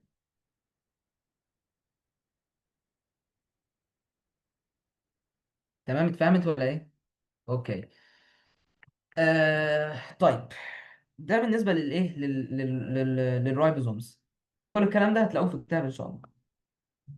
طيب، قال لك الرايبوزومز دي وهي موجوده في السيتوبلازم، وهي موجوده في السيتوبلازم ليها نوعين. خلينا نبدا بصفحه جديده ولا لا؟ ماشي، نبدا بصفحه جديده بالراحه كده. انواع الرايبوزومز. هو الرايبوزومز ليها انواع؟ اه. ايه انواع الرايبوزومز؟ بص يا باشا، في نوعين من الرايبوزومز على حسب هم موجودين فين في الخليه. تمام، لكن هل هم مختلفين في الشكل؟ لا. ايدين لارج سابيونت وسمول سابيونت ماسكين في بعض، هما الاثنين نفس الشكل. هما مختلفين شويه في مكانهم فين، يعني موجودين فين في الايه في السيل. النوع الاول بنسميه فري رايبوزومز، والنوع الثاني بنسميه باوند رايبوزومز. خلاص، يبقى النوع الاول بنسميه فري رايبوزومز، والنوع الثاني بنسميه باوند رايبوزومز. اوكي، كلام لذيذ، كلام زي الفل. يعني ايه فري رايبوزوم؟ فري رايبوزوم يعني موجود في السيتوبلازم كده. يعني لو ادي الخليه اهي، ادي الخليه اهي، ادي دي السيل، هلاقيه مترمي جوه كده في اي حته خالص. ادي السيل مثلا، وادي النيوكليس بتاعتها. خلاص، تمام. وادي حاجه غريبه كده هناخدها دلوقتي اسمها السموث اندوبلازم كريتيكولم. اهو الاندوبلازم كريتيكولم، سموث او رف اندوبلازم كريتيكولم. دي خليه عاديه، وادي دي النيوكليس اهي. تمام. هنلاقي الفري رايبوزومز اهو موجوده بالشكل ده. دي الفري رايبوزومز مترميه في الخليه، في السيتوبلازم مرميه. طيب، وماذا عن الباوند رايبوزومز؟ ايه رايك بقى في الباوند رايبوزومز؟ الباوند رايبوزومز يا باشا هي عباره عن ايه؟ هي عباره عن رايبوزومز برضو، بس الرايبوزومز دي لازقه على الاندوبلازم كريتيكولم وعلى النيوكلاس. يبقى هي نفس الرايبوزومز الفري، بس مالها لازقه، عشان كده بنسميها باوند. باوند يعني بايند، يعني لازق. خلاص، فدي بنسميها باوند.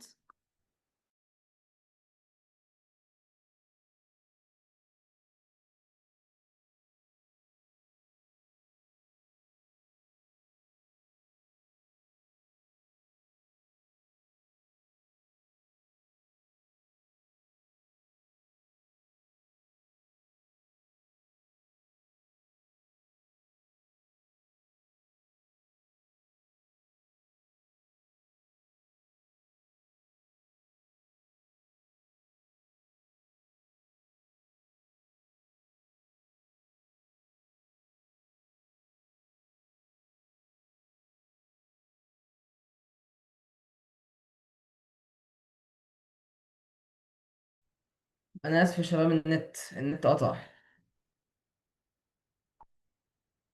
ثانيه شويه السكين تاني. مش عارف ايه حكايه النت دي والله. موضوع صعب يعني. دقيقه واحده، شويه السكرين.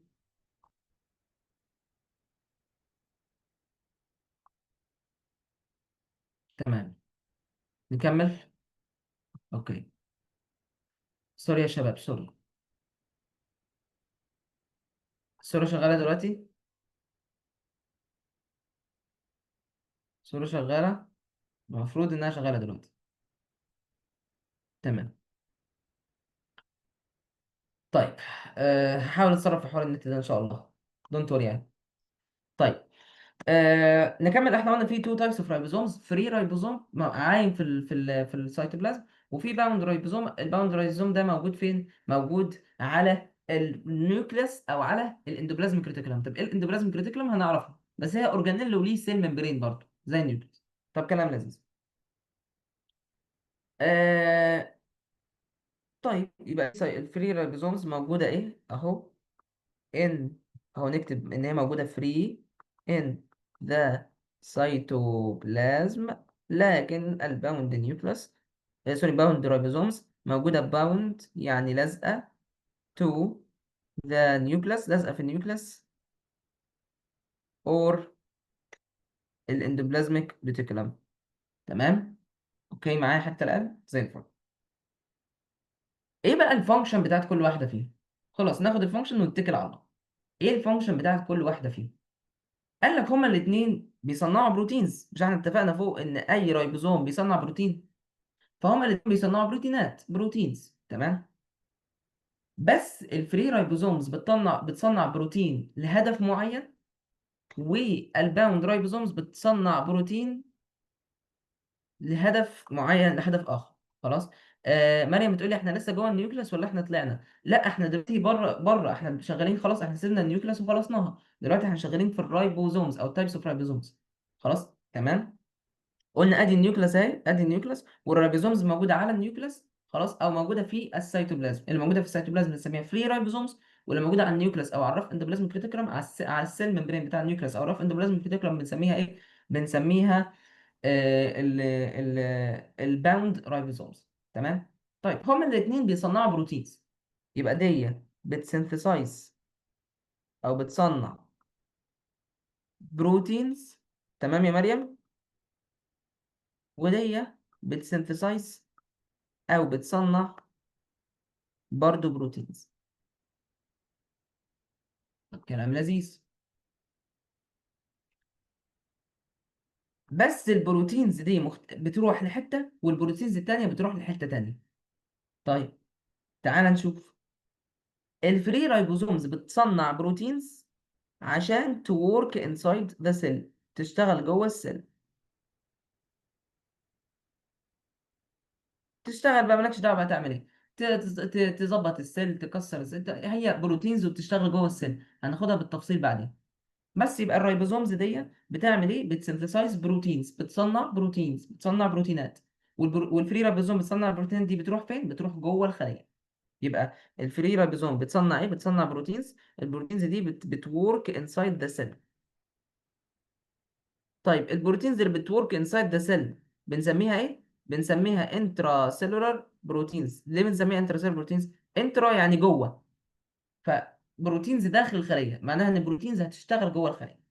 بس خلصنا كده الفري رايبوزوم. طب الباوند رايبوزوم بيصنع بروتينز برضه. خلاص، الباوند رايبوزوم اللي هو موجود فين؟ اللي هو موجود على النيوكليس اهو، او موجود على الاندوبلازميك ريتيكولم. تمام. الباوند رايبوزوم ده بيصنع بروتينز. بس ايه رايك في البروتينز دي؟ ايه رأيك فيها؟ بتعمل ايه؟ قال لك البروتين دي قدامها ثلاث اوبشنز او ثلاثة اختيارات تعملها. لا اما البروتينز دي تطلع بره السيل خالص وتبقى سكريتد، البروتينز دي بتطلع بره السيل وتشتغل بره السيل بقى. خلاص. ففي بعض البروتينز اللي بتطلع من الباوند الرايبوزومز بتروح الجسم بيبعتها بره السيل وخلاص. يبقى في بعض البروتينز بتطلع بتتصنع من الرايبوزومز وتطلع بره السيل. وفي بعض من البروتينز اللي بيصنعها الباوند رايبوزومز بتحصل لها ايه؟ بتبقى embedded in the cell membrane. عارفين يعني ايه embedded in the cell membrane؟ يعني تخش جوه السيل ممبرين. بمعنى ادي لو ادي السيل اهو، خلاص، وادي الرف اندوبلازم، ادي النيوكلاس، وادي الاندوبلازم كريتيكولم، خلاص، وعليها شويه رايبوزومز. الرايبوزومز دي هتصنع بروتينز. ادي البروتين اهو. البروتين ده بيبقى قدامه ثلاث حلول. البروتين ده بيبقى قدامه ثلاث حلول. لا اما ان هو يطلع بره السيل خالص ويحصل له سكريشن، لا اما هو يطلع ويقعد في السيل ممبرين، يفضل كده في السيل ممبرين. فاكرين قلنا السيل ممبرين بيتكون من ايه؟ بيتكون من فوسفوليبيدز ومعاهم شويه بروتينز. عرفت البروتينز دي جايه منين؟ جايه من الباوند رايبوزومز. الباوند رايبوزومز هي اللي صنعت البروتينز دي. تمام. او عنده اوبشن ثالث. الاوبشن الثالث هو ايه؟ هو ان هو يجو انسايد ذا لايزوزومز، يعني يخش جوه اللايزوزومز. شايفين اللايزوزوم اهو، ادي جوه اهو، اللايزوزوم ده ايه؟ اللايزوزوم ده ايه؟ اقول لك اللايزوزوم ده ايه. سوري انا ما اعرفش ان انتوا ما تعرفوش اللايزوزوم. اللايزوزوم ده يا باشا هو عباره عن ايه؟ ممبرين. ممبرين كوره كده، عباره عن ممبرين. الممبرين ده جواه ايه؟ جواه شويه بروتينز. خلاص. يبقى الاستراكشر ده كله على بعضيه بنسميه ايه؟ بنسميه اللايزوزوم اهو. الاستراكشر ده كله على بعضيه بنسميه اللايزوزوم. طب بيتكون من ايه؟ بيتكون من سيل ممبرين اللي هو باللون الازرق ده. سيل ممبرين زي بتاع الخليه. خلاص. وجواه شويه ايه؟ جواه شويه بروتينز. واخد بالك معايا؟ سيل ممبرين جواه شويه بروتينز. اهو البروتينز دي جايه منين او مين مصنعها؟ الباوند رايبوزومز. كده خلصنا الباوند رايبوزومز. يبقى نراجع سريعا على الرايبوزومز. كده خلصنا الرايبوزومز. نراجع سريعا على الرايبوزوم. يعني ايه رايبوزوم؟ ركز معايا اهو. الرايبوزوم ده عباره عن ايه؟ بصوا العلماء. ثانيه واحده كده يا رجاله. سامعني كده كويس؟ تمام. العلماء ايه؟ العلماء بصوا جوه السيل. لقوا ان في نقط في السيل. ادي السيل مثلا اهي. لقوا ان في نقط. النقط دي هي الرايبوزومز. كبروا الرايبوزومز فراحوا شافوها بالشكل ده. عباره عن لارج سب يونت تحت. خلاص. الايدين دول بيتجمعوا مع بعضهم وبيعملوا لك الرايبوزوم. تمام. طيب. الرايبوزوم ده كان بيعمل ايه او ايه لازمته؟ الرايبوزوم ده بيستنى الام ار ان اي اللي جاي من النيوكليس. يستناه بره في السيتوبلازم. اول ما يجي له الام ار ان اي ده يقوم يمسك فيه زي ما احنا قلنا. شايفين كان بيمسك ازاي؟ فين اهو. يقوم يمسك فيه بالشكل ده. ويقوم يعمل منه ايه؟ يصنع منه بروتين. طيب. البروتين اللي بيطلع ده بيروح فين؟ قال لك على حسب. لو هو فري رايبوزوم يعني موجود كده عامة في السيل، البروتين ده هيشتغل جوه السيل وبنسميه ايه؟ انترا سيلولار بروتين. طب لو هو باوند رايبوزوم خلاص، يعني موجود فين؟ موجود على النيوكليس او موجود على الاندوبلازميك ريتيكولم. هيحصل فين او هيعمل له ايه؟ قال لك البروتين ده قدامه ثلاث حالات او ثلاث حاجات. لا اما البروتين ده يحصل له سكريشن يطلع بره السيل خالص. لا اما البروتين ده يبقى امبيدد في السيل ممبرين يتحط في السيل ممبرين. او البروتين ده يخش جوه حاجه اسمها اللايزوزوم. وهنعرف اللايزوزوم دي بالتفصيل. تمام. كده خلصنا الحمد لله تاني كونسبت وهو الرايبوزومز.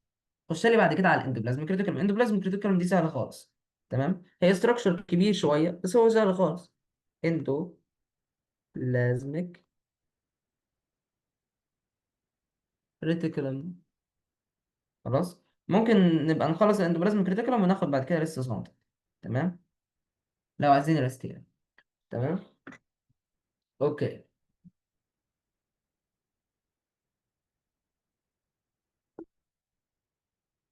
طب تعالى نمسك بقى الاندوبلازميك ريتيكولم يا باشا. ما رايك في الاندوبلازميك ريتيكولم؟ ايه رايك في الاندوبلازميك ريتيكولم؟ قال لك تعالى نشوف مبدئيا هو عباره عن ايه. هو عباره عن اول اكتب ماشي نجيب الصوره الاول. بص يا باشا. اجيب لكم انهي صوره. نجيب الصوره دي بس. شايفين الصوره دي لذيذه جدا. تمام. شايفين ايه الاستراكشر الكبير ده؟ هي دي كوره بس هو فاتحها لك يعني. قولوا لي الاستراكشر الكبير ده اللي انا بشاور عليه ده.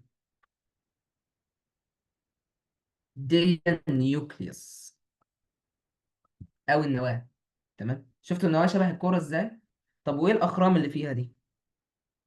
دي النيوكلير بورز. الاخرام بتاعت النواه نيوكلير بورز. طب وايه البرتقاني اللي جواها ده؟ ده البروتين اللي سميناه النيوكلير. كان اسمه نيوكلير ايه؟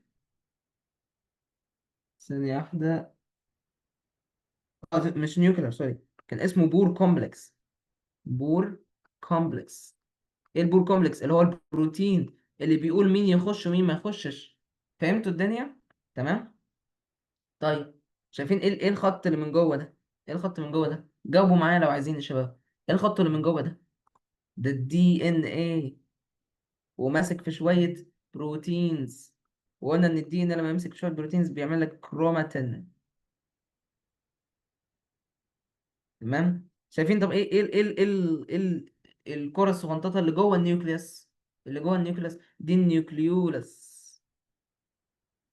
اللي كانت بتصنع الايه، ايوه النويه، شاطره يا مريم، اللي كانت بتصنع الايه، اللي كانت بتصنع الار ار ان ايه، اللي بيعمل بعد كده الرايبوزومز. تمام. الار ار ان ايه اللي بيعمل بعد كده الرايبوزومز. تمام. طيب، دي يا باشا النيوكليس، والحمد لله احنا خلصناها، وكمان خلصنا الرايبوزومز اللي هي بعدها، اللي هي ايه، اللي هي اللي بتبقى موجوده في السيتوبلازم، قلنا فري باوند. نخش دلوقتي على ثالث حاجه وهي الاندوبلازم كريتيكال. شايفين ايه الحاجه الغريبه دي؟ شايفين ايه الاستراكشر الغريب اللي انا بعمل عليه دايره؟ هي دي الاندوبلازم كريتيكال.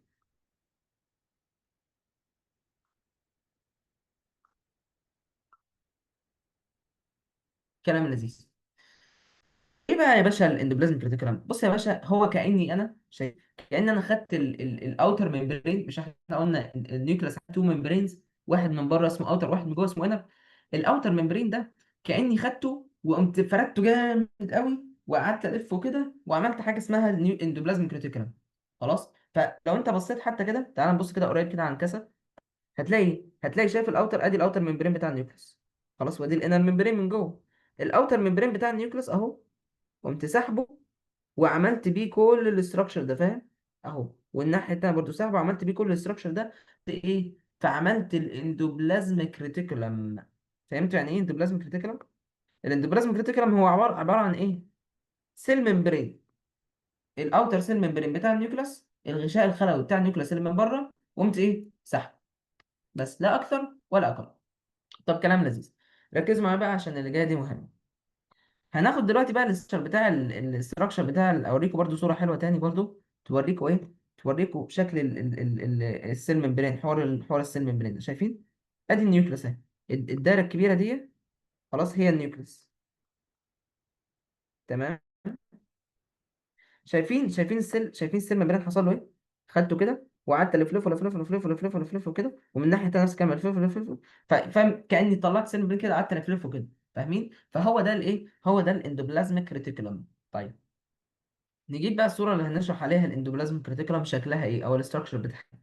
ادي يا باشا الاندوبلازم كريتيكولم، بس مصورينها ولا الصورة دي مش واضحة؟ خلينا في الصورة دي احسن. نشيل دي وخلينا في الصورة دي. ها؟ طب اوكي. ادي يا باشا الايه، ادي النيوكليس. خلاص عرفناها. نمسك بقى الاندوبلازم كريتيكولم، ناخد الاستراكشر بتاعها. الاستراكشر بتاع الاندوبلازم كريتيكولم. طيب، قال لك بص يا باشا، الاندوبلازم كريتيكولم سهلة جدا، سهلة جدا خالص. هي عبارة عن ايه؟ هي عبارة عن اكياس. دقيقة واحدة يا شباب. زي ما انتم شايفين هي arranged in sacks. لو بصيت كده هتحس ان هي ساك. يعني ايه ساك؟ يعني كيس. ساك او تيوبيول. ممكن نلاقيها على هيئة ساك بالشكل ده، او ممكن نلاقيها على هيئة تيوبيول. تيوبيول يعني ايه؟ زي انبوبة كده. فاهمين؟ تيوب يول. يبقى هو بيقول لك ان هي عبارة عن ايه؟ ان هي عبارة عن membranous organelle. membranous organelle. طيب، الممبرينس اورجانيل ده ما رأيك فيه؟ حواليه 1 ممبرين ولا 2 ممبرينز؟ لا، حواليه 1 ممبرين اونلي. خلاص. 1 ممبرين اونلي، ممبرين واحد بس. تمام. خلاص. طب كلام لذيذ. arranged ازاي؟ يعني شكله ايه؟ arranged in sacks، يعني اكياس. عارفين الكيس؟ هات كيس، اي كيس، انفخه هواء واربطه، هتلاقيه ايه؟ عباره عن شكله كده ساك كيس. هو ده نفس الكلام ده، هتلاقي كده ايه، في جزء منها شكله ساكس كده، تحسه اكياس اهو. شايف كيس اهو؟ فاهم؟ خلاص. arranged in sacks or ايه or tubules. وفي بعض منهم اهو يبقى في شويه arrange in sacks اهو، وفي شويه arrange in tubule، كانه تيبيول. كلام لذيذ. طيب، ساك وتيبيول. بيقول لك سواء كانت هي ساك او تبيول، بنسميها ايه؟ بنسميها سيسترني. اسم مهم. يبقى ده عباره عن ايه؟ ده عباره عن سيسترني. طب ده عباره عن ايه؟ ده عباره عن سيسترني. خلاص، سواء كان بقى ساك او سواء كان تيبيول، سواء كان شكله زي العمود او سواء كان شكله زي الكيس اللي انت نافخه ده، بنسميها سيسترن. طيب، والفراغ الداخلي ده سواء كان هنا اهو، مش في فراغ من جوه، مش هو كيس او تبيول او بتاع، الفراغ الداخلي بنسميه ايه؟ بنسميه سيسترنال سبيس. يبقى السيسترنال سبيس ده هو الفراغ اللي من جوه، او سيسترنال يومن. يومن يعني فراغ برضه. يبقى سيسترنال سبيس صح، سيسترنال سبيس او سيسترنال يومن. تمام. يبقى ايه الاستراكشر بتاعها؟ والله عباره عن اكياس، ممكن تبقى شكلها اكياس او شكلها تيوبيولز. في كلا الحالتين اكياس او تيوبيولز بنطلق عليها ايه؟ بنطلق عليها سيسترني. تمام، سيسترني. والفراغ اللي جوه بنطلق عليه سيسترنال سبيس او اليومن. خلاص، يبقى دي الريبوزوم. كلام لذيذ. فاكر لما قلت لك ان ال اسمها ايه؟ سوري، مش ريبوزومز، دي الراف اندوبلازميك ريتيكولوم. خلاص، يبقى دي الراف اندوبلازميك ريتيكولوم. تمام. خلاص، فاكر لما قلت لك ان الريبوزومز في منها ايه؟ في منها فري ريبوزومز وباوند ريبوزومز. اهو الراف اندوبلازميك ريتيكولوم في منها تايبس وانواع برضه، نوعين بس. خلاص، يبقى التايبس اوف اندوبلازميك ريتيكولوم اللي احنا بنشرح فيها دي اسمها اندوبلازميك ريتيكولوم. الريبوزوم هو النقط اللي احنا خدناها قبل كده، اندوبلازميك ريتيكولم. تمام. يبقى تايبس اوف اندوبلازميك ريتيكولم، انواع الاندوبلازميك ريتيكولم. هما تو تايبس، نجيب صورة عشان نشرح عليها. تمام. هجيب نفس الصورة. بصوا كده يا شباب، في تايب خلينا نمسك ناخد الكلام ده كله.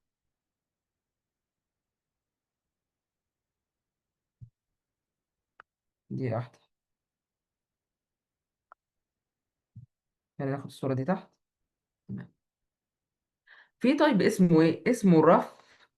رف يعني خشن. رف اندوبلازميك ريتيكولم.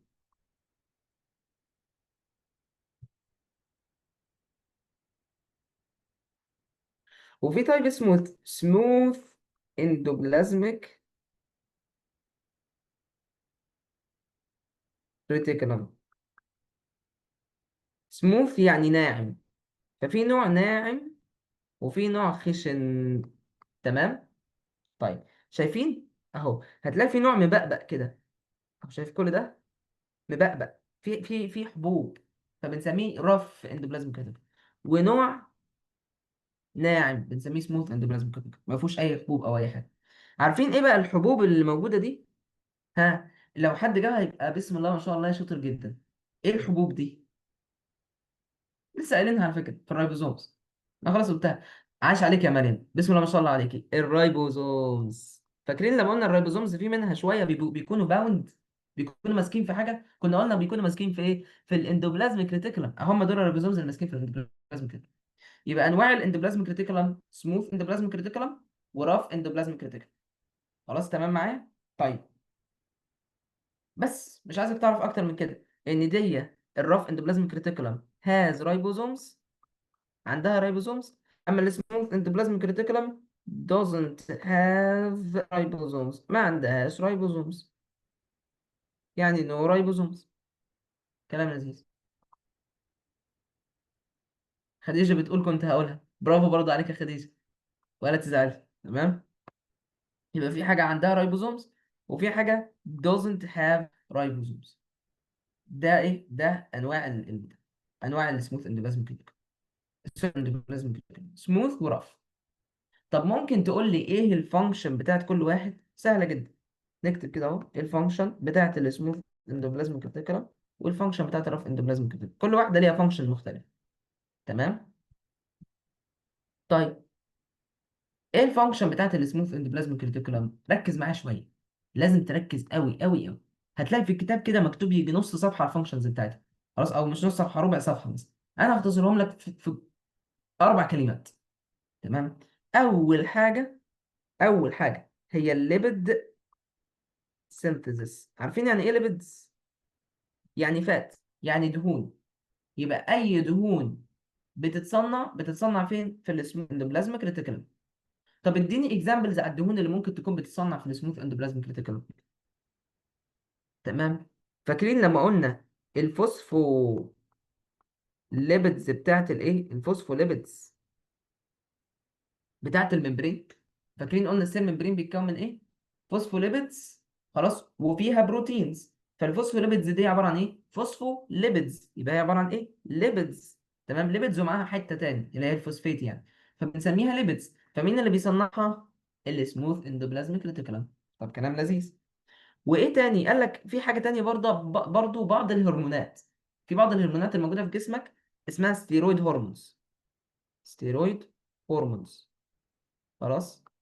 اللي هو التستوستيرون، عارف يقول لك التستوستيرون والمش عارف والبروجسترون والاستروجين وهرمونات الذكوره وهرمونات الانوثه ومش عارف ايه، او الهرمونات دي بنسميها ستيرويد هرمونز. ودي عباره عن ليبيدز. والليبيدز بتتصنع فين؟ في السموث اندوبلازميك ريتيكولم. يبقى دي اول فانكشن. كلام لذيذ. ايه هي تاني فانكشن؟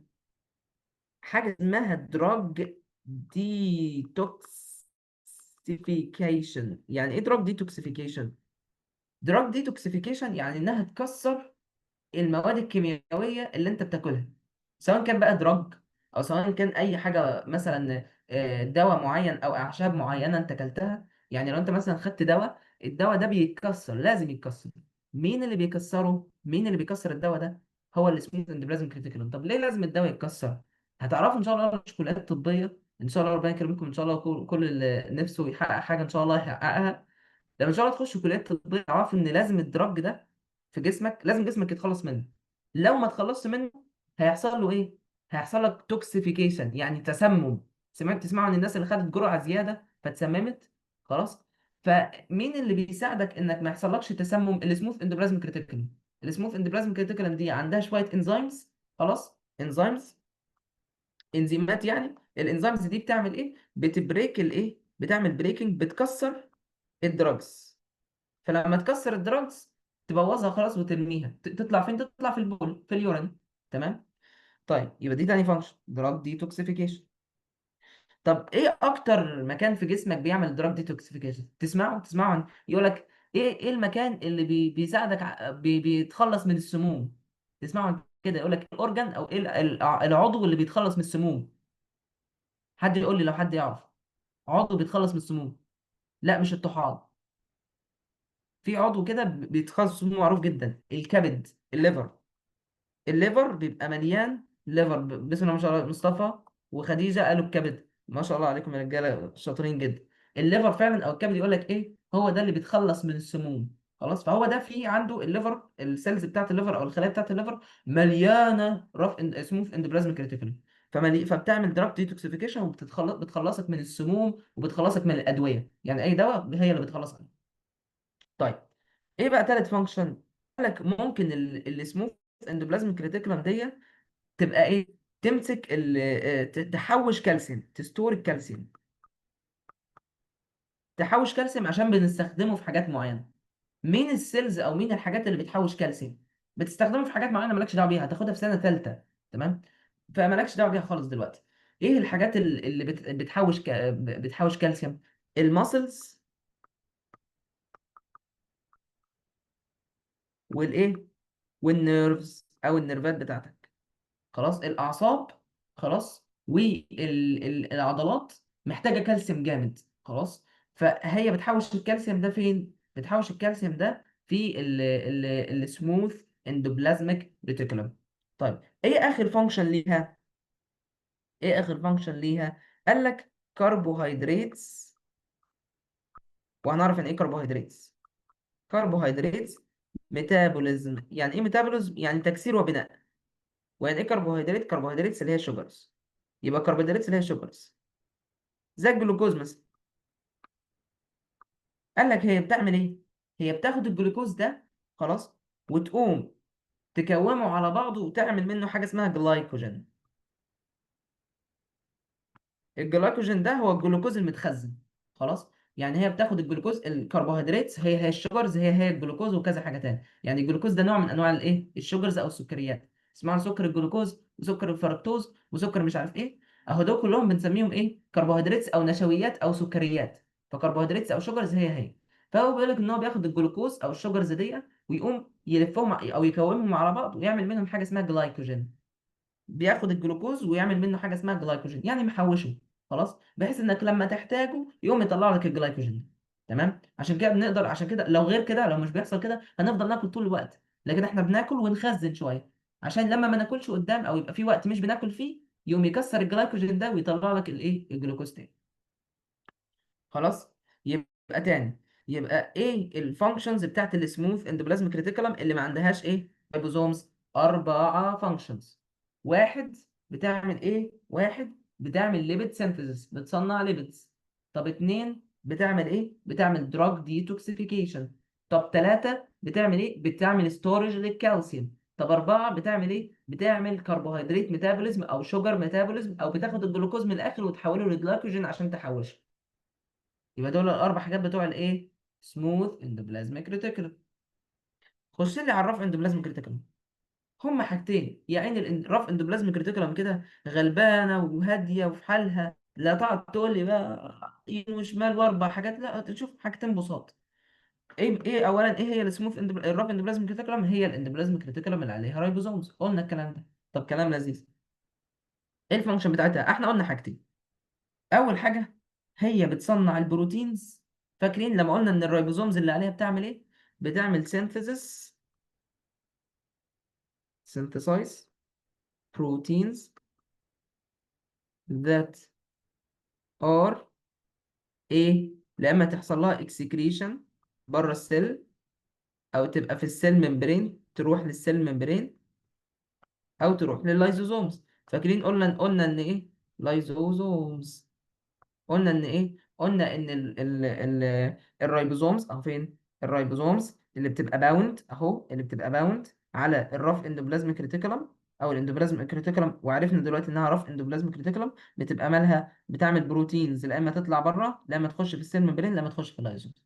فهو بيقول لك ان الفانكشن الاولانيه بتاعتها ان الرايبوزومز اللي موجوده عليها بتصنع البروتينز دي، اللي هي سواء كان بيحصل لها اكسكريشن بره، او بتفضل موجوده في السيل ممبرين، او بتخش في حاجه اسمها اللايزوزومز.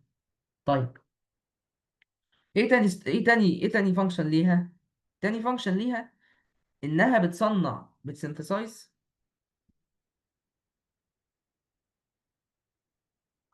بص اقول لك ماشي.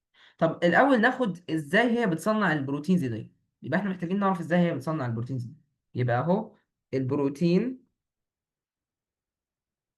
synthesis باي الرف اندوبلازميك ريتيكولم. ازاي الرف اندوبلازميك ريتيكولم بتصنع البروتينز دي؟ هنعرف دلوقتي.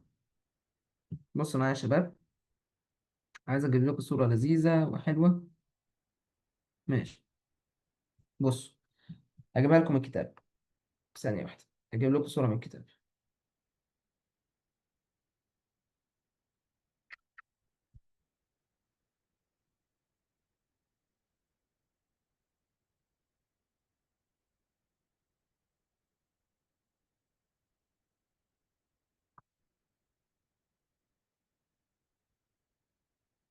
بص كده، ده إيه ده؟ ده عبارة عن إيه؟ بص كده، شايف السيل ممبرين ده؟ شايف السيل ممبرين بتاع الرف اندوزميك ريتيكولم؟ جبته وقمت مكبره. يبقى جبته وقمت مكبره، تمام، عشان أشوف شكله. فهو سيل ممبرين بيتكون أهو من فوسفوليبيدز، أهو أهي فوسفوليبيدز. خلاص، وفيها شوية إيه؟ فيها شوية بروتينز، زي أي سيل ممبرين. فإيه اللي بيحصل؟ بيقول لك بص يا باشا، السموث اندوبلازميك ريتيكولم دي، خلاص، بتصنع بروتينز. احنا دلوقتي بنشوف هي ازاي بتصنع البروتينز دي. خلاص، فبيقول لك ان هي الرايبوزومز اللي عليها بتقوم مصنعه البروتينز. ادي هو مثلا، ادي فين؟ ادي الرايبوزوم. ادي الرايبوزوم اهو. اعمل لكم بتاع واضحه.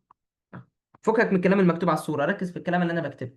ادي رايبوزوم، ما تبصش على الكلام المكتوب في الصوره عشان هيلخبطك. الريبوزوم ده بيعمل ايه؟ بيجي له الام ار ان ايه، ادي الخط ده. الخط ده هو عباره عن الايه؟ هو عباره عن الام ار ان ايه. فهو زيه زي اي ريبوزوم يقرا الام ار ان ايه ده ويقوم يعمل منه ايه؟ يعمل منه بروتين، يبدأ يشتغل اهو، ويعمل مثلا اهو عمل البروتين اهو. يبقى ده ايه؟ ايه اللي عمله ده؟ هو البروتين. يبقى انا وصلت دلوقتي ان ايه؟ ان انت عندك السيل ممبرين اهو، بتاع الايه، بتاع الرف اندوبلازميك ريتيكولم، عليه شويه رايبوزومز. الرايبوزومز تصنع البروتين، تمام، وتقوم ترميه جوه، ترميه في السبيس جوه. يعني شايفين اهو، ادي هو السبيس جوه، هي بتصنع ليه، ادي وليكن ده رايبوزوم، او الرايبوزوم ده اهو، يقوم يصنع البروتين ويرميه جوه، يرميه في السبيس اللي جوه ده. تمام، خلاص. يبقى هو دلوقتي وصلنا ان في بروتين، البروتين ده اهو موجود جوه في السبيس اللي جوه ده، السبيس ده، الجزء ده كله هو السبيس. تمام. طيب البروتين ده بيحصل له ايه؟ قال لك البروتين ده بيقوم تيجي شويه انزيمز، خلاص، تيجي شويه انزيمز وتقوم حاطه عليه ايه؟ حاطه عليه شوجرز، تحط عليه شوجرز او كربوهيدرات. شوجرز اور كربوهيدراتس. فالشوجرز او الكربوهيدراتس دي تقوم تعمل ايه؟ تمسك فيه، واصبح هو دلوقتي ايه؟ البروتين مع الشجر والكربوهيدرات سميناه ايه؟ جلايكوبروتين. يبقى البروتين لما يمسك فيه شجر او كربوهيدرات بنسميه ايه؟ بنسميه جلايكوبروتين. تمام. الجلايكوبروتين ده بيقوم يطلع ويروح عند حاجه من الحاجات دي، لا اما يحصل له اكسكريشن بره السيل خالص، او لا اما يروح يبقى في السيل ممبرين، او لا اما يقعد في اللايزوزوم جوه. يبقى تاني، ازاي البروتينز، ازاي الرف اندوبلازميك ريتيكولم، ازاي الرف اندوبلازميك ريتيكولم اللي عليها رايبوزومز بتصنع بروتينز؟ زي ما احنا قلنا، قال لك والله بتاخد البروتين ده، تمام، اول حاجه عليها رايبوزومز، الرايبوزوم ده يقوم مصنع البروتين، يبقى دي هو السيل ممبرين بتاعها عليه رايبوزوم، الرايبوزوم ده يقوم مصنع البروتين ويرميه جوه، ادي البروتين جوه. يبقى ده ايه؟ اهو ده بروتين. خلاص. فالبروتين ده تيجي شويه انزيمز، انزيمات معينه، تقوم حاطه على البروتين ده ايه؟ حاطه على البروتين ده شويه ايه؟ شوجرز، جلوكوز، فركتوز، مش فارقه، حاطه شويه شوجرز او بنسميها كربوهيدراتس. كربوهيدرات. خلاص، البروتين ده كله بالكربوهيدرات بنسميه جلايكوبروتين، والجلايكوبروتين ده هو اللي بيطلع بره. كلام لذيذ. هتلاقي بعد كده في فانكشن بيقول لك في فانكشن الاندوبلازميك ريتيكولم كلها على بعضها. يعني الاندوبلازميك ريتيكولم السموث والرف ليها فانكشن معينه. ايه الفانكشن دي؟ انها تجدد السيل ممبرينز اللي باظت. يعني انا لو رسمت سيل كبيره كده، السيل دي في اول حاجه في سيل ممبرين من بره عليها، ادي سيل ممبرين. مش السيل ممبرين ده ممكن يبوظ؟ مش ممكن مثلا حاجه مثلا تيجي تقوم ايه، تقوم مثلا قطع السيل ممبرين ده؟ طب مين هيجدد السيل ممبرين ده؟ الرف اندوبلازميك سوري، الاندوبلازميك ريتيكولم كلها على بعضها. يعني الرف هتساعد السموث، الاثنين مع بعضهم يعملوا ممبرين جديد ويرموه بره. ازاي؟ اقول لك. ادي النيوكلاس اهي، فكك منها مش محتاجه، وادي الاندوبلازميك ريتيكولم. خلاص. في منها حته رف، حته عليها رايبوزوم وعليها رايبوزوم، يبقى نعتبر ان في نص عليه رايبوزوم، النص ده، والنص التاني ما عليهوش رايبوزومز. خلاص. يبقى دي رف اندوبلازميك ريتيكولم، ودي اندوبلازميك ريتيكولم. يقول لك ايه اللي بيحصل؟ الاندوبلازميك ريتيكولم بتعمل الفوسفوليبيدز. احنا مش قلنا ان من الفانكشنز بتاعت السموث اندوبلازميك ريتيكولم انها تعمل ليبيدز؟ فهي بتعمل الفوسفوليبيدز اللي بتكون السيل ممبرين، اهو عملت الفوسفوليبيدز. خلاص. وتيجي الرف اندوبلازميك ريتيكولم تقوم تعمل الجلايكوبروتينز. فاكرين الجلايكوبروتينز اللي قلنا لا اما بتروح بره السيل خالص، او بتروح تفضل في السيل ممبرين، او بتفضل في اللايزوزوم جوه السيل. الجلايكوبروتينز دي خلاص الامينز وعليها شويه شوجرز، خلاص، تقوم رايحه تمسك في السيل ممبرين اهو، هات كده اهو، تبقى على السيل ممبرين اهو، تمسك في السيل ممبرين. خلاص. ويقوم السيل ممبرين ده فين؟ يحصل له ايه؟ يروح السيل ممبرين ده يروح يصلح السيل ممبرين اللي باظ. شفت الموضوع تم ازاي؟ كده انا صلحت السيل ممبرين اللي باظ. فهمتوا؟ فهو بيقول لك ان الاندوبلازميك ريتيكولم كلها على بعضها، الاي كلها على بعضها بتعمل حاجه اسمها ايه؟ بتعمل حاجه اسمها ريبيرنج اوف سيل ممبرينز. تمام؟ مفهوم الكلام؟ مفهوم يا شباب؟ فهمتوا؟ ردوا عليا. تمام. يا لهوي، خلصنا الاندوبلازميك ريتيكولم. تمام، اوكي يا مريم. اوكي يا خديجه، اوكي. فهمتوا معايا كده؟ خلاص كده احنا خلصنا النيوكلاس والرايبوزومز والاندوبلازميك ريتيكولم. تمام. طيب فاضل لنا ايه؟ فاضل لنا الجولجي. تمام. تعال نبص ايه حوار الجولجي ده. الجولجي ده سهل، هتلاقوه في الكتاب ايه كله على بعضه ايه، بيج واحده صغنططه كده مش مليانه كلام كتير يعني. تعال نمسك الجولجي ده ونشوف ايه حوار الجولجي. ايه هو الجولجي؟ قبل ما اجيب لك صوره، هو عباره عن ممبرين باوند اورجانيل. يعني ايه ممبرين باوند اورجانيل؟ يعني هو عضي او هو اورجانيل وحواليه ممبرين، بس موجود inside the cytoplasm. inside the cytosol او cytoplasm. طب كلام لذيذ. وريني شكل. ادي الايه الجولجي اباريتس. اسمه جولجي او اسمه جولجي اباريتس برضه، او اسمه جولجي بادي. جولجي او جولجي اباريتس او جولجي بادي. خلاص كل دول اسماء ليه يعني. تمام. طيب الجولجي لو لاحظت هو شبه ايه؟ هو شبه الاندوبلازميك ريتيكولم قوي. تحسه نسخه من الاندوبلازميك ريتيكولم اصلا. تمام. هو فعلا في الحقيقه هو فعلا شبهه قوي جدا يعني. هو برضو بيتكون من ايه؟ بيتكون من ساكس. برضو بيتكون من ساكس. تمام. دي واحده. الساكس اهو بيتكون من ساكس او توبيولز. شايف؟ في توبيولز او في ساكس. وسواء كان هو ساكس او توبيولز بنسميهم ايه؟ الاستراكشر ده كله او الكيس كله على بعض بنسميه ايه؟ بنسميه سيسترني. خلاص. طب كلام لذيذ. والسيسترن دي اللي هو الساك او التوبيول او كده. تمام.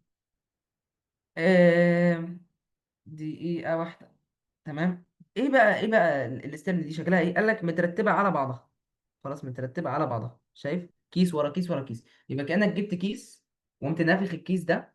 تمام. وحطيته. وقمت جبت كيس تاني ونفخته وحطيته وجبت دي وهكذا. يبقى دي هي ايه؟ دي هي السيسترن. خلاص. يبقى دي هي الايه السيسترن. تمام. يبقى ده الجولجي اباريتس. الجولجي اباريتس هو عباره عن ممبرين باوند اورجانيل. خلاص اورجانيل باوند بممبرين. تمام. بيتكون من سيسترني. طب واللي جوه السيسترني ده عباره عن ايه؟ الفراغ اللي جوه سيسترنال سبيس. طب كلام لذيذ. انا فهمت. طب كويس. فهمت هذا الجولجي. تمام. وبرده حاجه بسيطه. الجولجي ده بيبقى ليه تو سيرفيسز. دي واحده. بيبقى ليه تو سيرفيسز، السيرفيس ده والسيرفيس ده. السيرفيس اللي شبه السي، السيرفيس اللي شبه السي بنسميه سيس سيرفيس او سيس فيس. والسيرفيس اللي تحسه مستقيم الى حد ما مش شبه حاجه بنسميه ترانس فيس. وهنعرف ايه لازمه الكلام ده. يبقى انا دلوقتي خدت الاستراكشر. والله هو عباره عن شويه اكياس ممبرين. الممبرين ده عامل شويه اكياس. خلاص. والأكياس دي مترتبة على بعضيها. الأكياس دي اسمها سيسترني ومترتبة على بعضيها. وفي سيرفيس اسمه ترانس تحسه مستقيم شوية، وفي سيرفيس ملوي كده شوية. في سيرفيس مستقيم اسمه ترانس، في سيرفيس ملوي شوية اسمه السيس سيرفيس. كلام لذيذ. ما هي الفانكشن؟ ايه لازمة الجوش؟ قال لك هتعرف الفانكشن من مكانها جوه السيل. ارسم لي كده سيل. ادي سيل، وادي النيوكليس، وادي ايه، وادي الراف اندوبلازميك ريتيكولم لازقه في النيوكليس، ومعاها السموث اندوبلازميك ريتيكولم. خلاص. تمام. ادي النيوكليس. سوري، ادي الاندوبلازميك ريتيكولم وادي النيوكليس. شايف الجولجي موجود فين؟ الجولجي موجود هنا. تمام. ايه لازمة الجولجي ده؟ سوري. الجولجي موجود على طول بين بين الاندوبلازميك ريتيكولم وبين السيل ميمبرين. تتوقع ايه لازمته؟ ايه فايدته؟ قال لك عشان لما الاندوبلازميك ريتيكولم دي تعمل لك الجلايكوبروتينز اللي احنا قلنا عليها. فاكر لما قلت لك اهو ادي الاندوبلازميك، وليكن أنا هكبر الشكل شويه. ادي الاندوبلازميك ريتيكولم اهي. خلاص. فلما الاندوبلازميك ريتيكولم تطلع لك الجلايكوبروتينز، الجولجي يعمل لها ايه؟ الجولجي اللي هو موجود هنا ده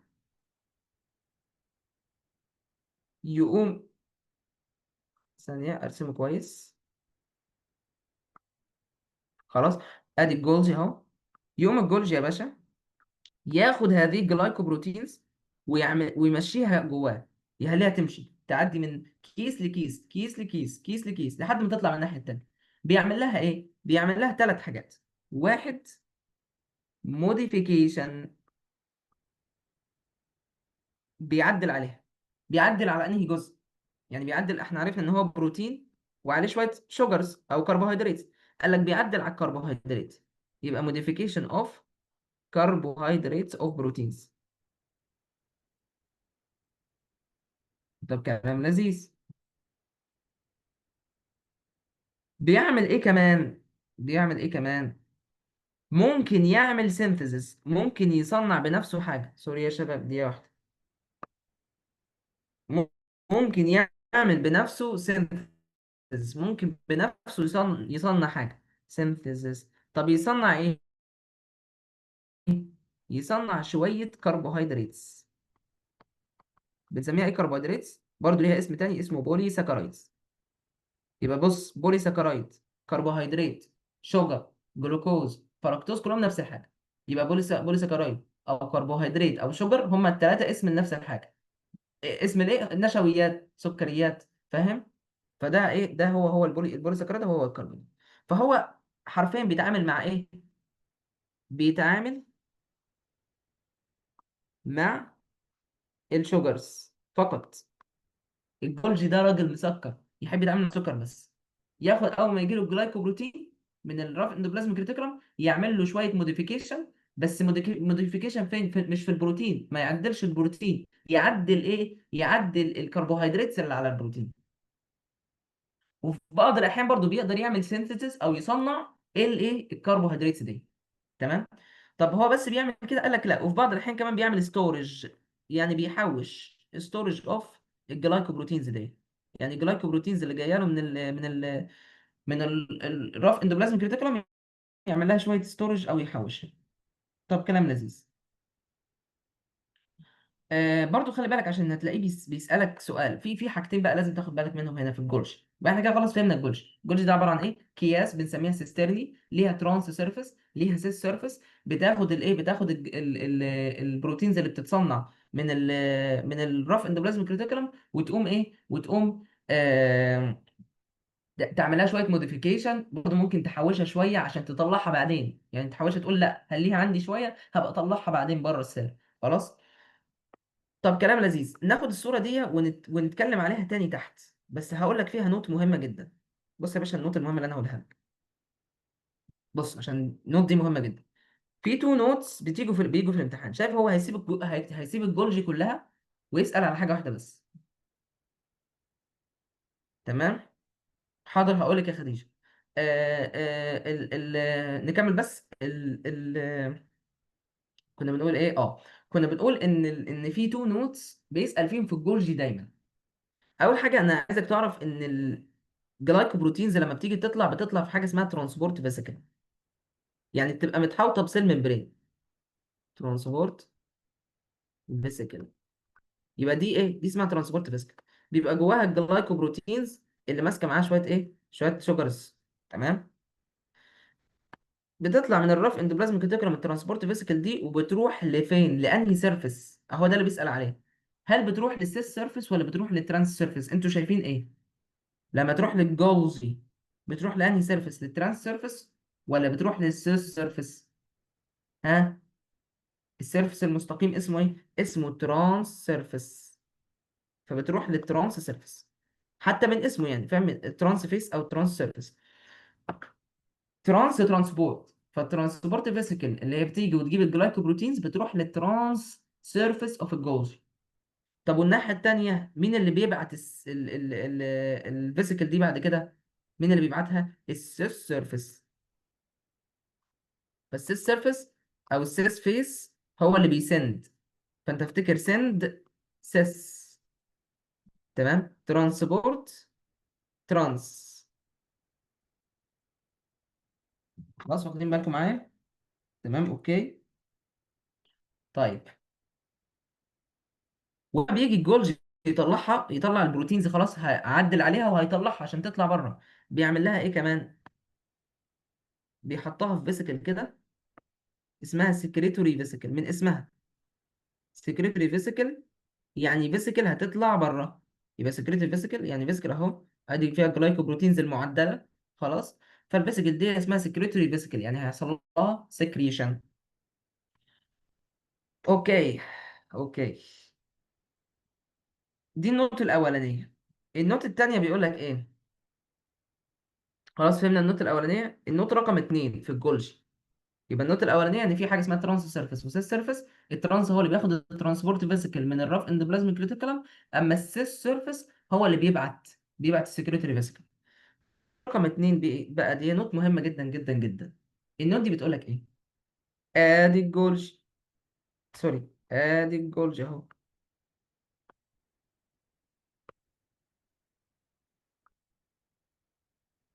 تمام.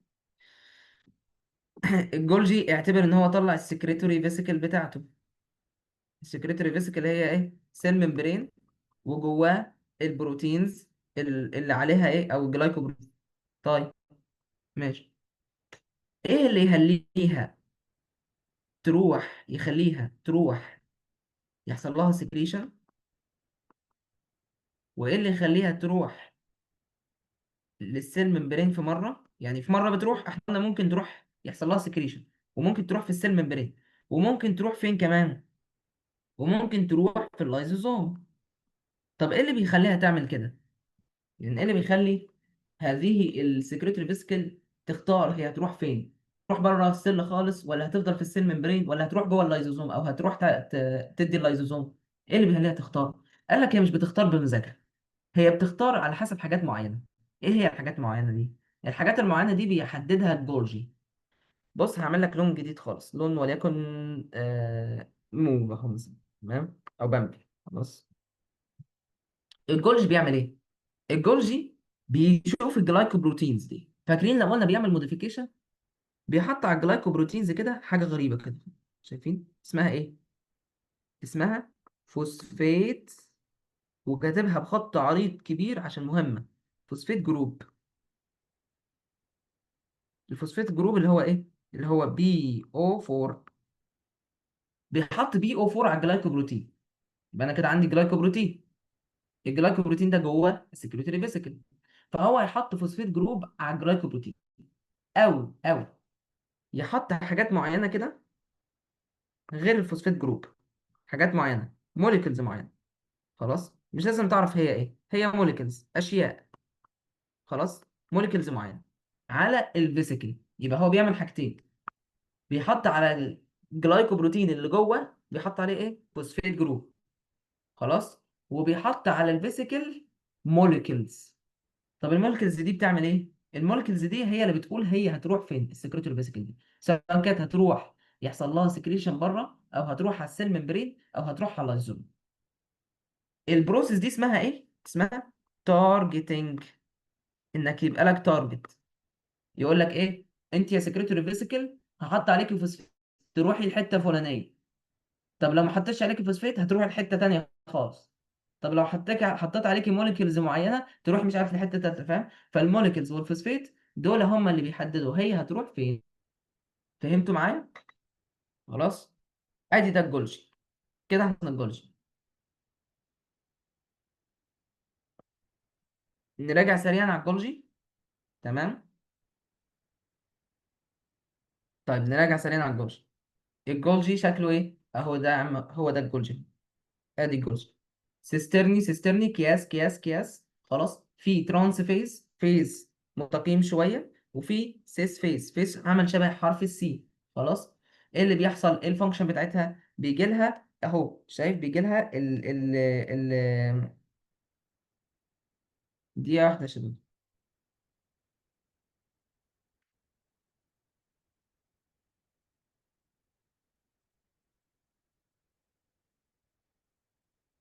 انا اسف يا شباب، انا اسف. انا اتلخبطت، معلش. هعمل حاجه واحده بس كده. اتلخبطت في حوار الفيسز. ده ايه؟ فيس. ده ايه؟ ده الترانس فيس. بص يا باشا، السيس فيس هو اللي بيريسيف الترانسبورت فيسيكل، هو اللي بتجيله الترانسبورت فيسيكل.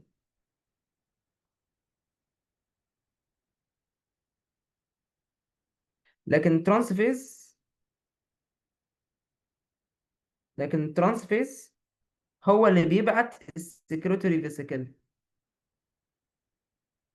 انا اسف خالص. تمام. ركز بس في الحته دي عشان انا غلطت فيها جامد. خلاص. يبقى في عندك حاجه بتريسيف، اللي بيريسيف هو السيس. تمام. واللي بيسند هو ايه؟ هو الترانس. خلاص. تمام. يبقى في عندك ايه؟ في عندك خلاص فيس بيريسيف، فيس بيترانس. ايه اللي بيحصل؟ موديفيكيشن، بتعدل، ممكن تصنع سكريشن. خلاص. يبقى اول حاجه موديفيكيشن، بتعدل على الجلايكوبروتينز اللي جايه لها من الراف اي ار. ممكن تعمل سينثيسيس، تصنع بنفسها شويه كربوهيدرات. خلاص. وبتعمل حاجه اسمها تارجتنج عشان تهلي السكريتري ريسبتور تروح في حته معينه. تمام. طيب. بص يا شباب، عشان ايه ثانيه واحده كده اشوف بس فاضل قد ايه. خلاص بصوا. خلي اللايسوزومز والفاكيولز المره الجايه، عشان انا بدات اخرف ونعست. خلي اللايسوزومز والفاكيولز المره الجايه. تمام يا شباب. خلاص. اوكي. طمنوني بس على الشات. يبقى انا اسف، انا اتلخبطت. تمام. الجولجي زي ما احنا قلنا، الجولجي عشان بس ما تتلخبطش، السيس هو اللي بيجيله السكرتوري. بص، نعدل انا مش عارف ازاي اتلخبطت كده. ماشي. يا لهوي. ماشي. الترانس فيس بيعمل ايه؟ بيسند. فالترانس هو اللي بيسند. ترانس فيس هو اللي بيسند. اما السيس فيس هو اللي ايه؟ بيريسيف. يبقى العكس، المفروض احنا نعكس الشكل ده. تبقى الحاجه بتجيلها من هنا وتروح كده. خلاص. هي مشكله بس في الفيس، يعني حاجه زنططه، بس انت بس تبقى عارف، انت فهمت خلاص ان في بيجيلها البروتينز من ناحيه، وبتفضل هي تشتغل عليها وتبعتها من الناحيه التانيه. الفكره الناحيه دي هي ايه؟ خلاص. الناحيه اللي بيجيلها منها البروتينز هي السيس فيس. دي الناحيه اللي بتاخد. اما الناحيه اللي بتبعت البروتينز اسمها الترانس فيس. الناحيه اللي بيجيلها البروتينز اسمها السيس، الناحيه اللي بتبعت البروتينز اسمها الترانس فيس. تمام كده يا باشا. كده يا رجاله احنا الحمد لله خلصنا خلصنا النيوكلاس والرايبوزومز والاندوبلازميك ريتيكولم والجولجي. خلاص. دول 4 اورجانيلز جوه السيل. احنا الحمد لله خلصناهم. المره الجايه ان شاء الله نكمل باقي ليرنينج اوت كام 2، ان شاء الله نحاول نخلصه ان شاء الله. خلاص. بس انا اسف النهارده، انا مش عارف مالي النهارده أنا مش نايم كويس يعني بجد يعني ربنا يساعدني بجد يعني، فانا مش نايم كويس. الله يخليك يا مالي. فانا مش نايم كويس ومش مركز، فعشان كده اتلخبطت بس في حوار الجولجي، بس ان شاء الله ما اتلخبطش في حاجه تانية يعني. تمام. بس بالتوفيق يا شباب ان شاء الله المره الجايه. هنكمل learning outcome 2. ولو احتجتوني في اي حاجه في الجورنالز، تمام، او اي حاجه في البيولوجي، انا معاكم بالذات في الجورنالز عشان انتوا عليكم جورنال الاسبوع الجاي. فلو احتجتوا في اي حاجه في الجورنالز، اللي عايز يكلمني على الجورنالز، اللي عايز يسالني في حاجه، يستشيرني في حاجه، انا الله يخليك يا مصطفى. شكرا. شكرا يا خديجه. انا اسف والله يا شباب، انا بجد النهارده يعني تعبان جامد يعني، فانا اسف يعني على اللخبطه يعني. آه، الله يخليك يا مصطفى. بس خلاص. اوقف الريكورد. تمام.